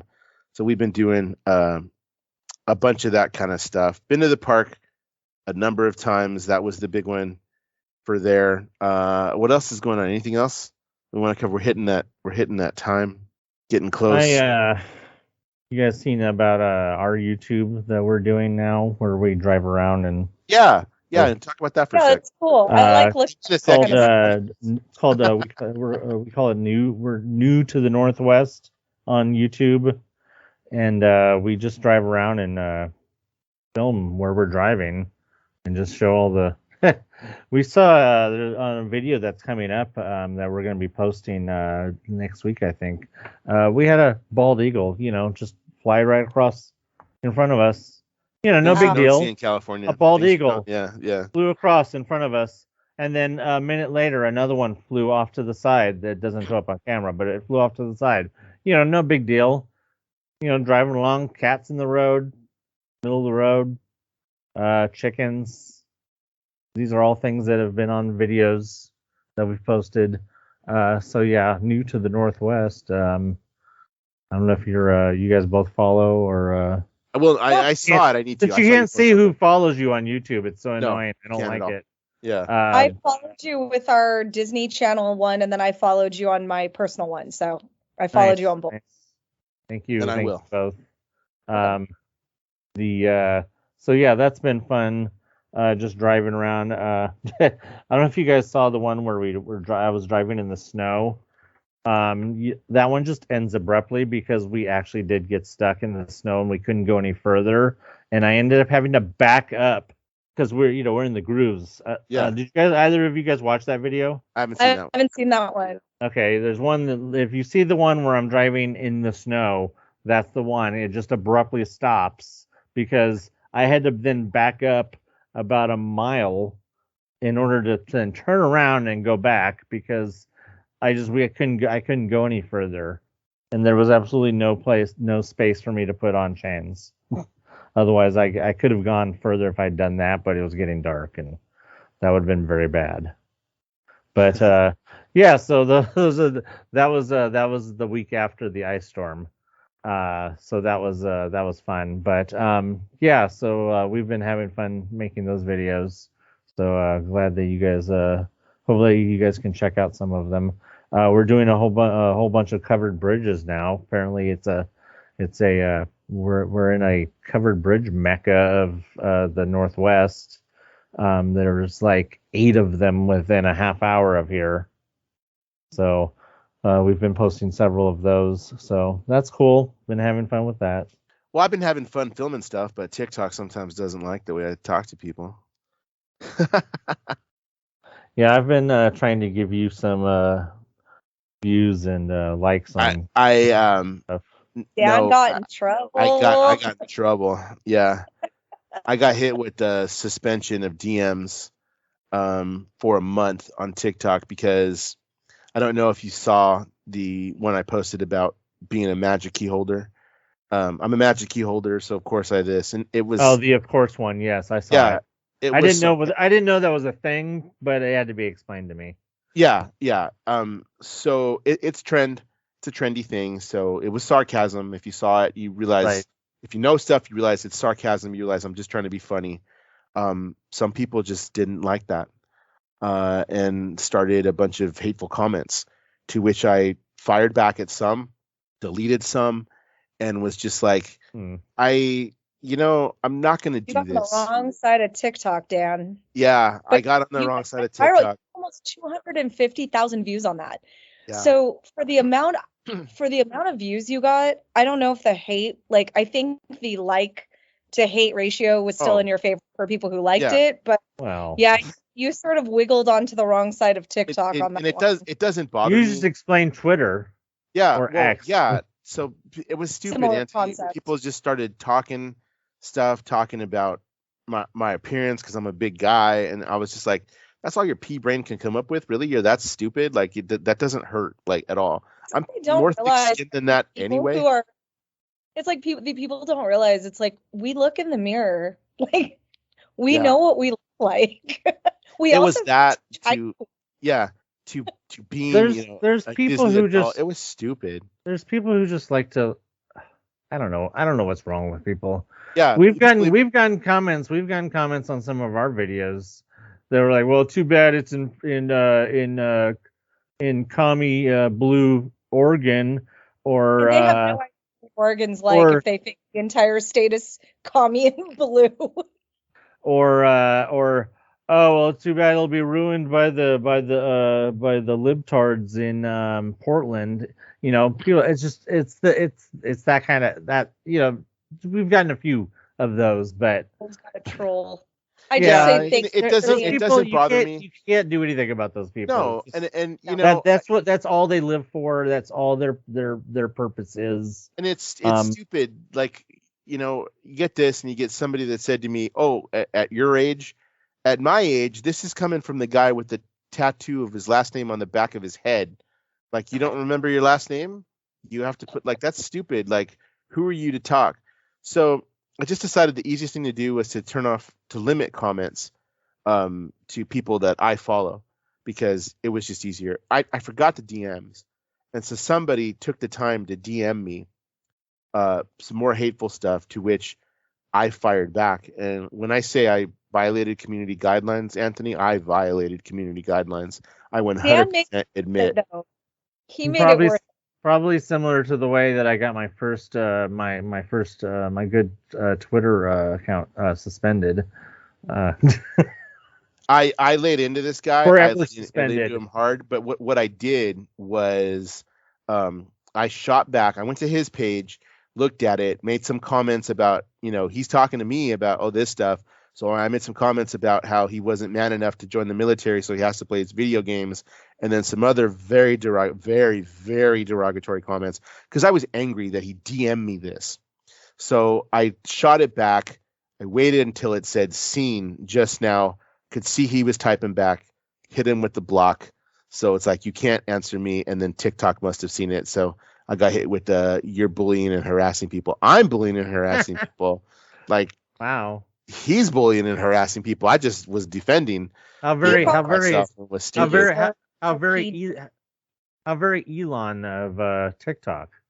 Right. So I was like, whatever. So they're turned off for now. So when I send them to Gina or my other friend, I got to send them, or my wife, we have to send them through Messenger or iMessage. Let me tell you, it was annoying. Yeah, I know, but. And then I messed up and I sent him a DM, and it's like, this person is not seeing your DMs because they're suspended. I was like, damn it, Dan. It's almost at least that's all you got suspended. That's yeah. Because since apparently you used to have such a popular TikTok that you can't even follow people back. So, do you follow me? No, we tried following you with our New to the Northwest account, but then you didn't follow back. But then we had to get rid of that account because it got shadow banned. Shadow banned. If I think we started it up again, tell me because it does suck having so many followers because I don't know who they are. No, we did start it back up again, but I think we keep getting shadow banned. Well, yeah, it's kind of weird. You have to kind of know when to post and stuff. It's weird. I'm not gonna lie. I sometimes have taken videos down and repost them a little bit later, and they do much better. But it does kind of. We're by a bunch of followers. That's that's what we do. Like not quite 5,000 followers, but it happens. Like I get them often enough that I'm like I don't know who that is. Right. So like you have to tell me. If you decide to do something about it, tell me who it is, and I'll 100% follow you back and even repost your stuff because it does help because I just have the ability to get some more eyes on it, as what it is. But yeah, no, so many of it is like and even the school one that I had because I have one for the program which is actually pretty popular too. You have no idea if I had a penny for everybody whose username is your mom. Oh my god, like yeah, I would take you both to lunch because so many freaking people your mom. That's stupid. Like, okay, whatever. Still doing your mom I don't know who it is. You know, TikToker user 64327. Like, I don't know who that is. You know what I mean? So it's that. That's the problem with it. Yeah, 100%. If I know you and I know it's you, yeah, I'll give you the follow and repost. But yeah, it's stupid. You're 113 followers on my little bitty TikTok. And my biggest video is like less than 4,500. So I'm not even saying that I'm big. It's not that. It's just I've had a couple of videos that have hit. You're larger than us. Yeah. Anyway, so it's still fun. Like I'm still doing stupid crap. So like I was talking to Diggs about it, and it's like, hey, sometimes a couple people like it. 100 people like it. Sometimes thousands of people like it. You never know what's going to hit. I thought that was funny. I have noticed how fickle things can be. Yeah. It is. And then sometimes they'll have something go viral on one social media and it doesn't pick up on another. So like he's had stuff go viral on Instagram or on YouTube that didn't go viral on TikTok because he'll just post on multiple, like with the Avid one, with your school one. Yeah. But it's just social media. This is why I could never quit my job if I became an influencer because it's so fickle. Like I couldn't even imagine being a slave to the clicks and views and the algorithm because the algorithms are wild. It's really crazy what they push and what they don't. And like I couldn't imagine my entire life being driven by that. I just it's something I don't think I can handle, but it's fun to put little stuff out there. Like the thing that got 4,500 views is my husband doing a milk shot from the cookie shot glass at Disney Grand California. And it's like 10 seconds and it got 4,500 views in no time. We posted a old video I had of the flood at Universal Studios and it did really well. And theme park, which is one reason why you guys or at least Dan anyways does really well is because theme park videos seem to do really, really well. People seem to be like, oh, you're doing theme park stuff, and then they realize, oh, you're not really doing theme park stuff, you're doing driving videos. Oh, never mind, and then they unfollow you. But so that seems to happen. So yeah, that's what I started it in during COVID, and it was a joke I made to my daughter about, oh, if this doesn't end by June, I'm going to start a TikTok and we'll start messing with TikTok.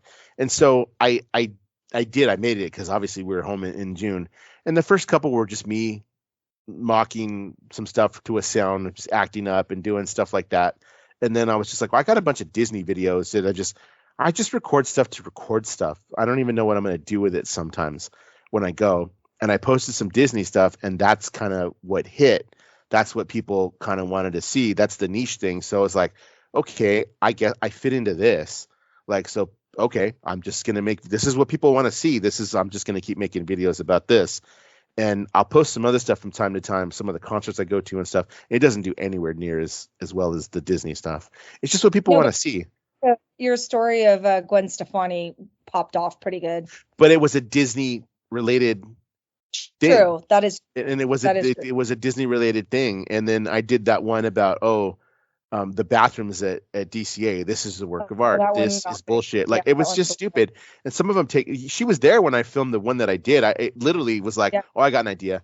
Put up the phone and just recorded myself saying something real quick and then just pieced it together later. Sometimes they take no effort, and it's like, those are the biggest things. It took literally no effort. But the ones I'll take effort to do, like all the different food we tried at the different restaurants and stuff, those just don't take off. Like, it's whatever. I don't care. I'm not in it to make money. I'm in it to just make people laugh and kind of see what we're doing. And that's good enough for me. If people come and be like, oh yeah, I seen your stuff. And like, I've had people, oh my God, like, that's funny. Okay, cool. Yeah. That's what made me angry about that, was that, like, I'm not doing anything. I'm really just trying to make you laugh. And I never cuss in videos. They're all clean. Like, why are you coming at me? Like, that's dumb. Like, when I don't like something, I just scroll.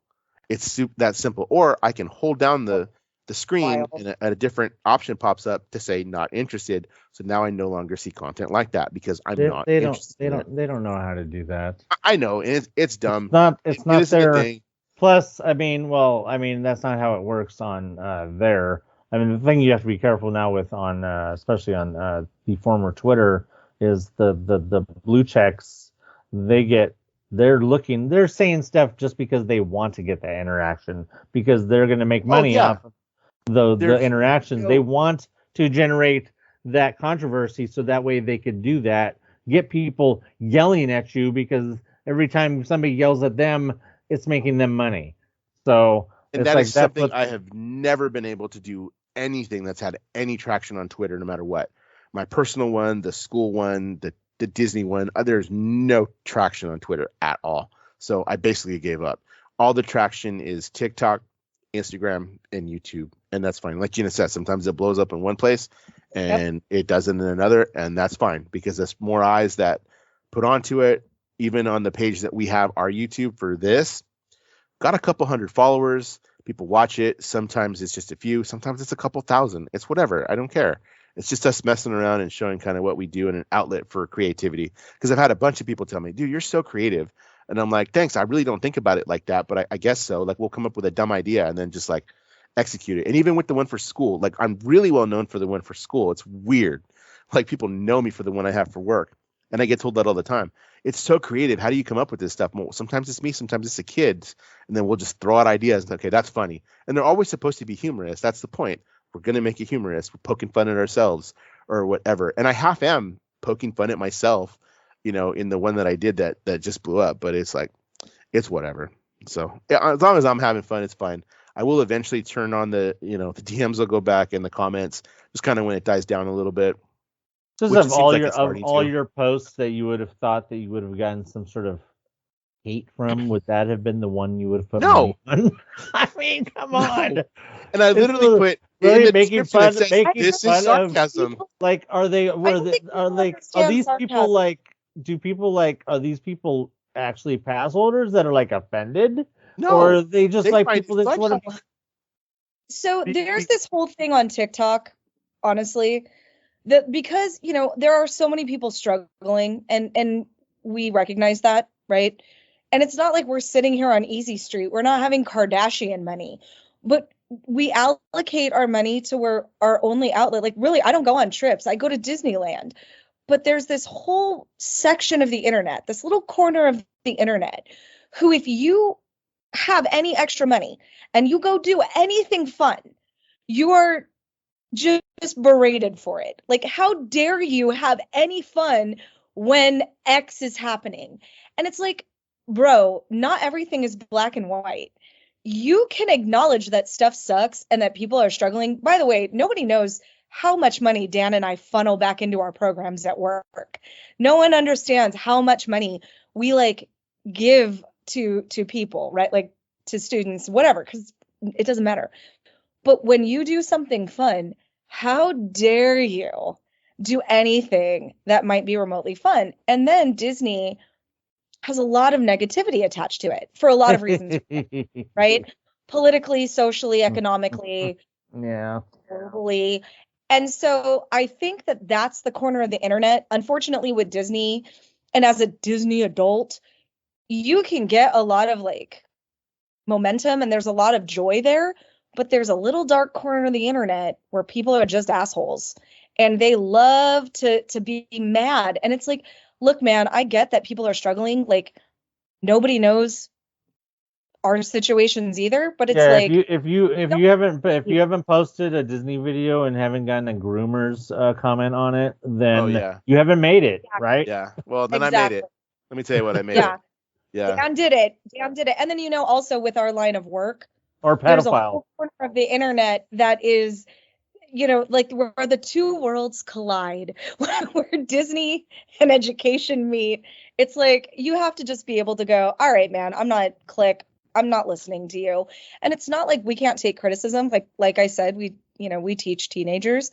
Nobody can destroy you like a teenager, but maybe a 7-year-old. My niece is pretty vicious, but it's just, it is what it is, but it's like people are just miserable. And I don't think it's any more or less than it has been in the past. It's just when you get that kind of hate, you're just like, come on, like you went out of your way to DM me. What, dude, go touch grass. Like, I know. I was like, dude, all you're doing is playing COD. That's it. Like you can't, you were never in the military, were you? There's no way you were.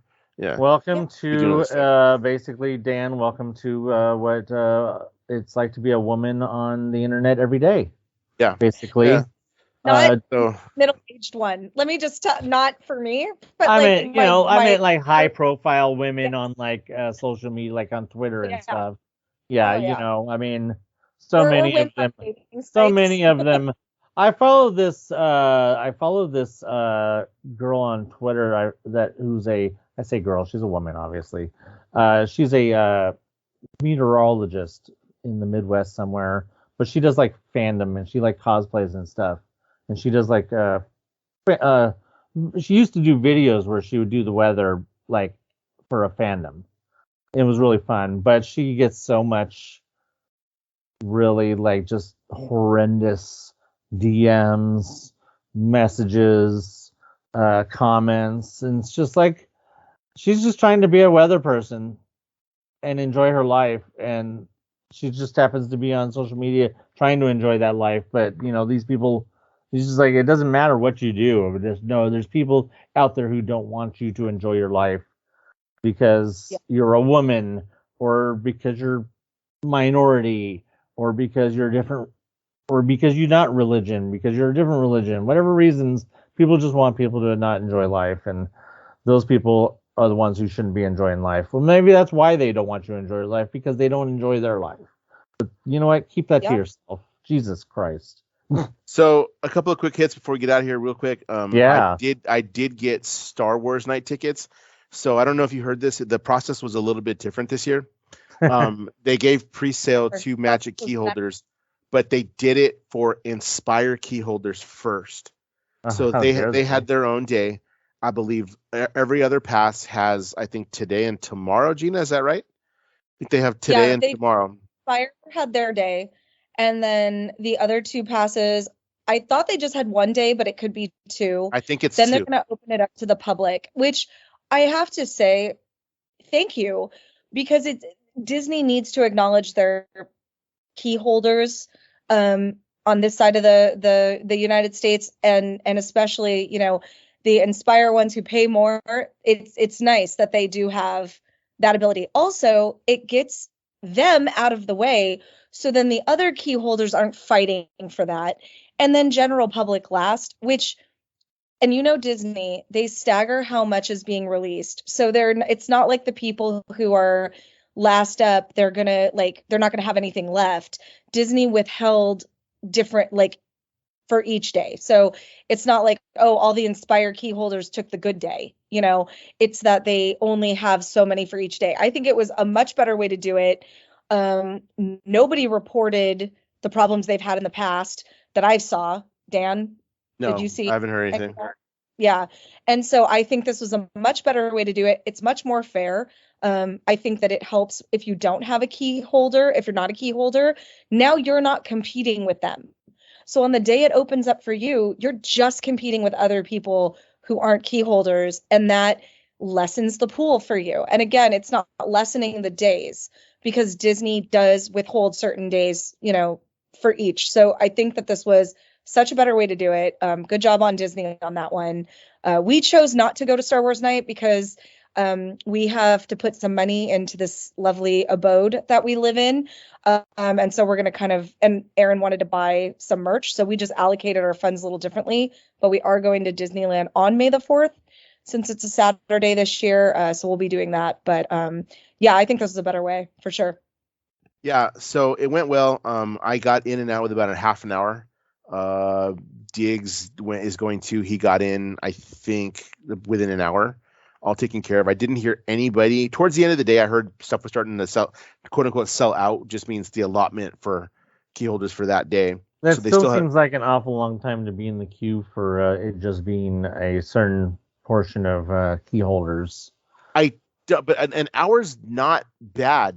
I mean, it wasn't Comic-Con level of stuff, right? Which was 4 hours of stuff. Can I just point out the Magic Key sales? Can I just point out the threshold that we have reached where waiting an hour to get tickets online is considered fine?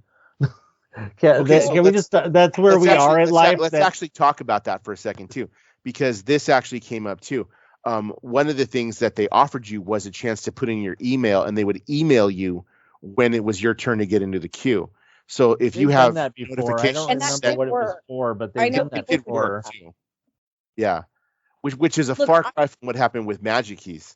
Yeah, I got Irvine Park Railroad for the local railroad that does like a Christmas Santa train. It took me 2.5 hours to get those tickets. I had students laughing that if they got tickets before me, would I give them the A for the semester? Because I'm over there trying to buy them for a local park. Like, yes, it's ridiculous, but like for Disney, for you to be in and out of a queue in an hour, I ain't mad at that. Like it wasn't bad.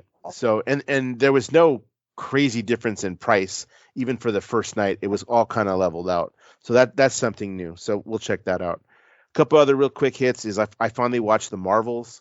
I didn't get a chance to see it in theaters because I was so busy when it had come out in the theaters. It's not bad, but I can see why it didn't get the rave reviews that people thought it would, because it is it's a simple plot. You kind of see what's going to happen and what it leads to. Have you seen it, Anthony? I haven't seen it yet. Okay. Spoilers. Do you care? Not? No, I mean, I pretty much know. I know how it ends. Okay. You know the mid-credits scene then? Yes, I know about the mid-credits scene with Kate. Yeah, no, not that. That's the end of the movie, actually.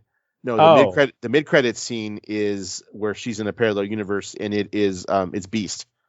Oh, yes, I know about the Beast. Hank McCoy. I also know about that. Yes. Yeah, I think it's going to be bigger doing that, because now you canonize mutants and you canonize the Fox universe. Right. So we'll see kind of what happens there. Which is then basically setting up for Deadpool. Right. Which is supposed to open this even more and have bigger effects across the whole. Deadpool's going to open the whole can of worms, and then that's going to lead to Secret War. Right. Well, whatever becomes the Kang Dynasty. Well, Fantastic Four, because we know Fantastic Four is taking place in 1964, and at some point in time, they're going to end up in the present. Okay. Interesting. I didn't know that. So that's kind of cool. So Bad Batch also dropped today. I watched the first episode and I'm almost done with the second. That's what I was doing when I was kind of getting ready this morning, was finishing up the second episode. The first one, it's whatever. It just kind of set stuff up. It wasn't very exciting. The second one, that's why they dropped 3. That's why they dropped 3. That's why they dropped 3, because they knew the second one is being a little better, but I still nothing yet. So I'm hoping by the end of the second into the third, now you leave me where, okay, I want to watch it on a weekly basis. So that's where we're at in the MCU. I want to talk about Percy Jackson. Was an absolutely phenomenal series. That's on my list for season 2. Yep, it is renewed for Sea of Dragons or whatever the hell the second book is. It was absolutely phenomenal. The casting much better. Actual people that look like kids, not adults. I buy Edge as Ares. By the way, I do buy. I see. Yes, Edge. I'm sorry, Edge Adam Copeland. Yes, Adam Copeland as Edge. Dan, it brought back Highlander Endgame memories. You remember him in Highlander Endgame? No, I didn't actually see that, but I do buy it. I still, because based on the way he looks, he does have that history with the Viking show as well. So he was great. All of the casting of the gods was great. Lin-Manuel Miranda as Hermes was absolutely delightful. Just because I love Lin-Manuel Miranda, mainly because I love the fact that there's so many people that hate him for absolutely no reason. But he was great. I'm a fan of his music. Like, I don't think he's that. I think all of his stuff sounds alike, but he's pretty cool. He's done a lot of good things. It was a good series. If you haven't seen it yet, and you want to get the if you're at all familiar, or if you bothered watching the movies and you want to get the taste of that shit out of your mouth, definitely. It's on the same. I like to consider it. It's the same. Bad. It's the they're not that good compared to the books.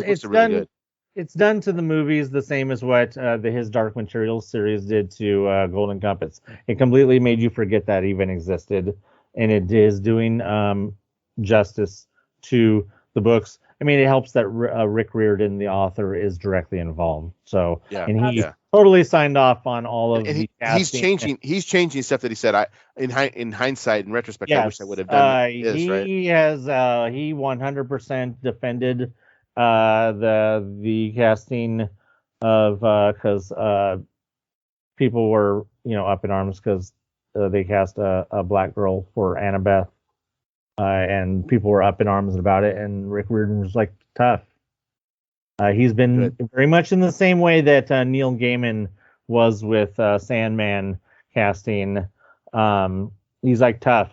This is my thing, and I agree with it, and I'm fine with it, and that's the way it should be. If people see, that's coming back to how shitty the internet is. If people want to argue with the author about their vision of how things should be, wow, that's the hill you want to die on, is to author directly argue with the person who made it, then have at it. But no, the Percy Jackson series was amazing. You guys need to get started on that. Like I said, it is definitely at least getting the second season. So once I finished Bad Batch, the third episode of Bad Batch, that was the next thing that I was going to do, because me feeling kind of like this, I'm not going to go out anywhere, not just because I want to spread not if I do have something other than just allergies. I just don't want to be someone having to blow my nose every 2 minutes out in public. So it's like I'm just going to do things around the house that needed to be done anyway. And the beauty of that is I can kind of, whatever I'm doing, I can kind of walk around with my iPad and just kind of watch it as I'm doing.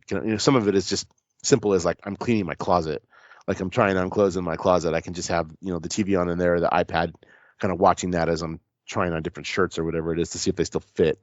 So we had there was quite a desert of not really good stuff to watch on TV, because of the strike and other reasons, but we have gotten in the last month or up and through the next month from now, there's a lot of really good stuff that's starting up between Bad Batch. Percy Jackson just finished.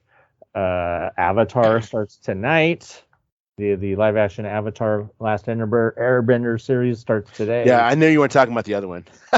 No, I definitely not talking about the other one. I was like, he's talking about the anime. I'm talking about the good Avatar. Yeah. A lot of good stuff coming. Halo's been surprisingly good. I mean, I know nothing about the Halo video game, so I don't have to worry about the fact that Master Chief takes his helmet off and be mad about it.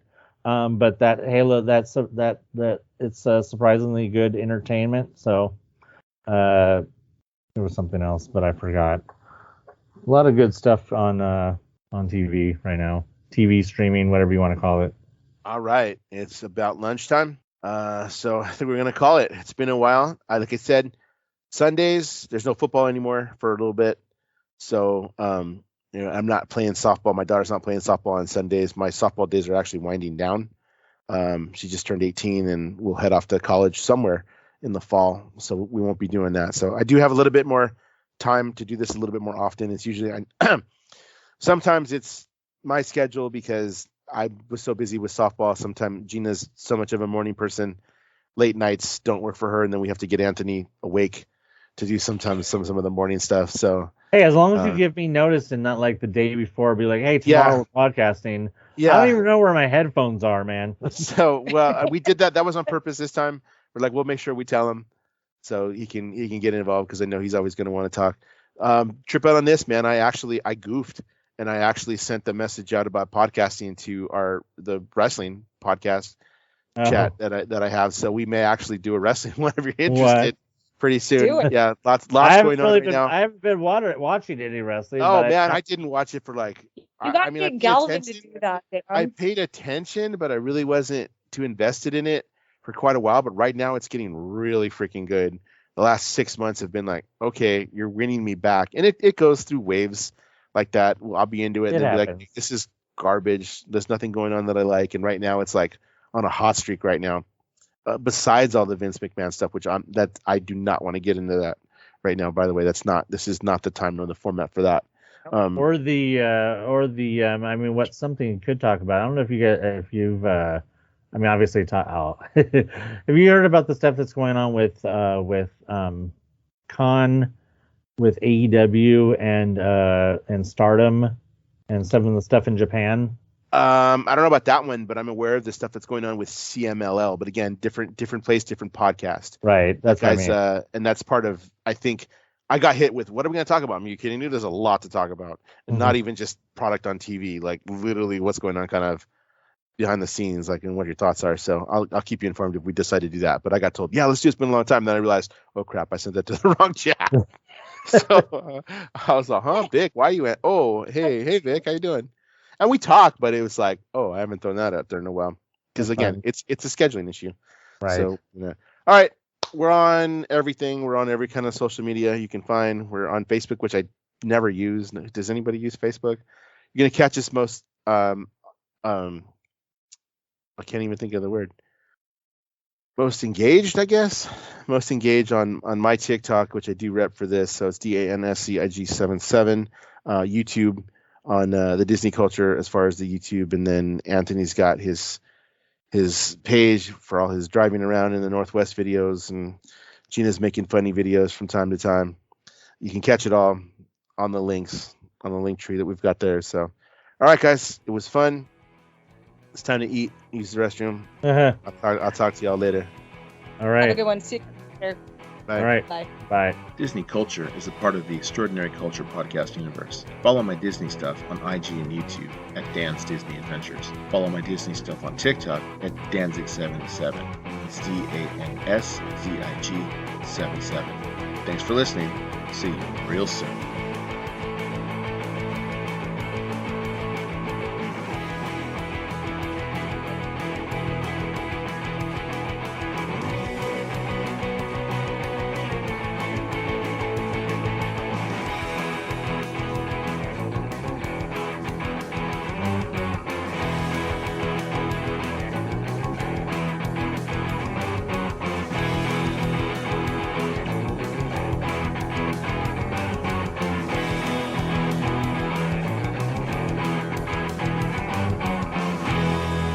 See you real soon.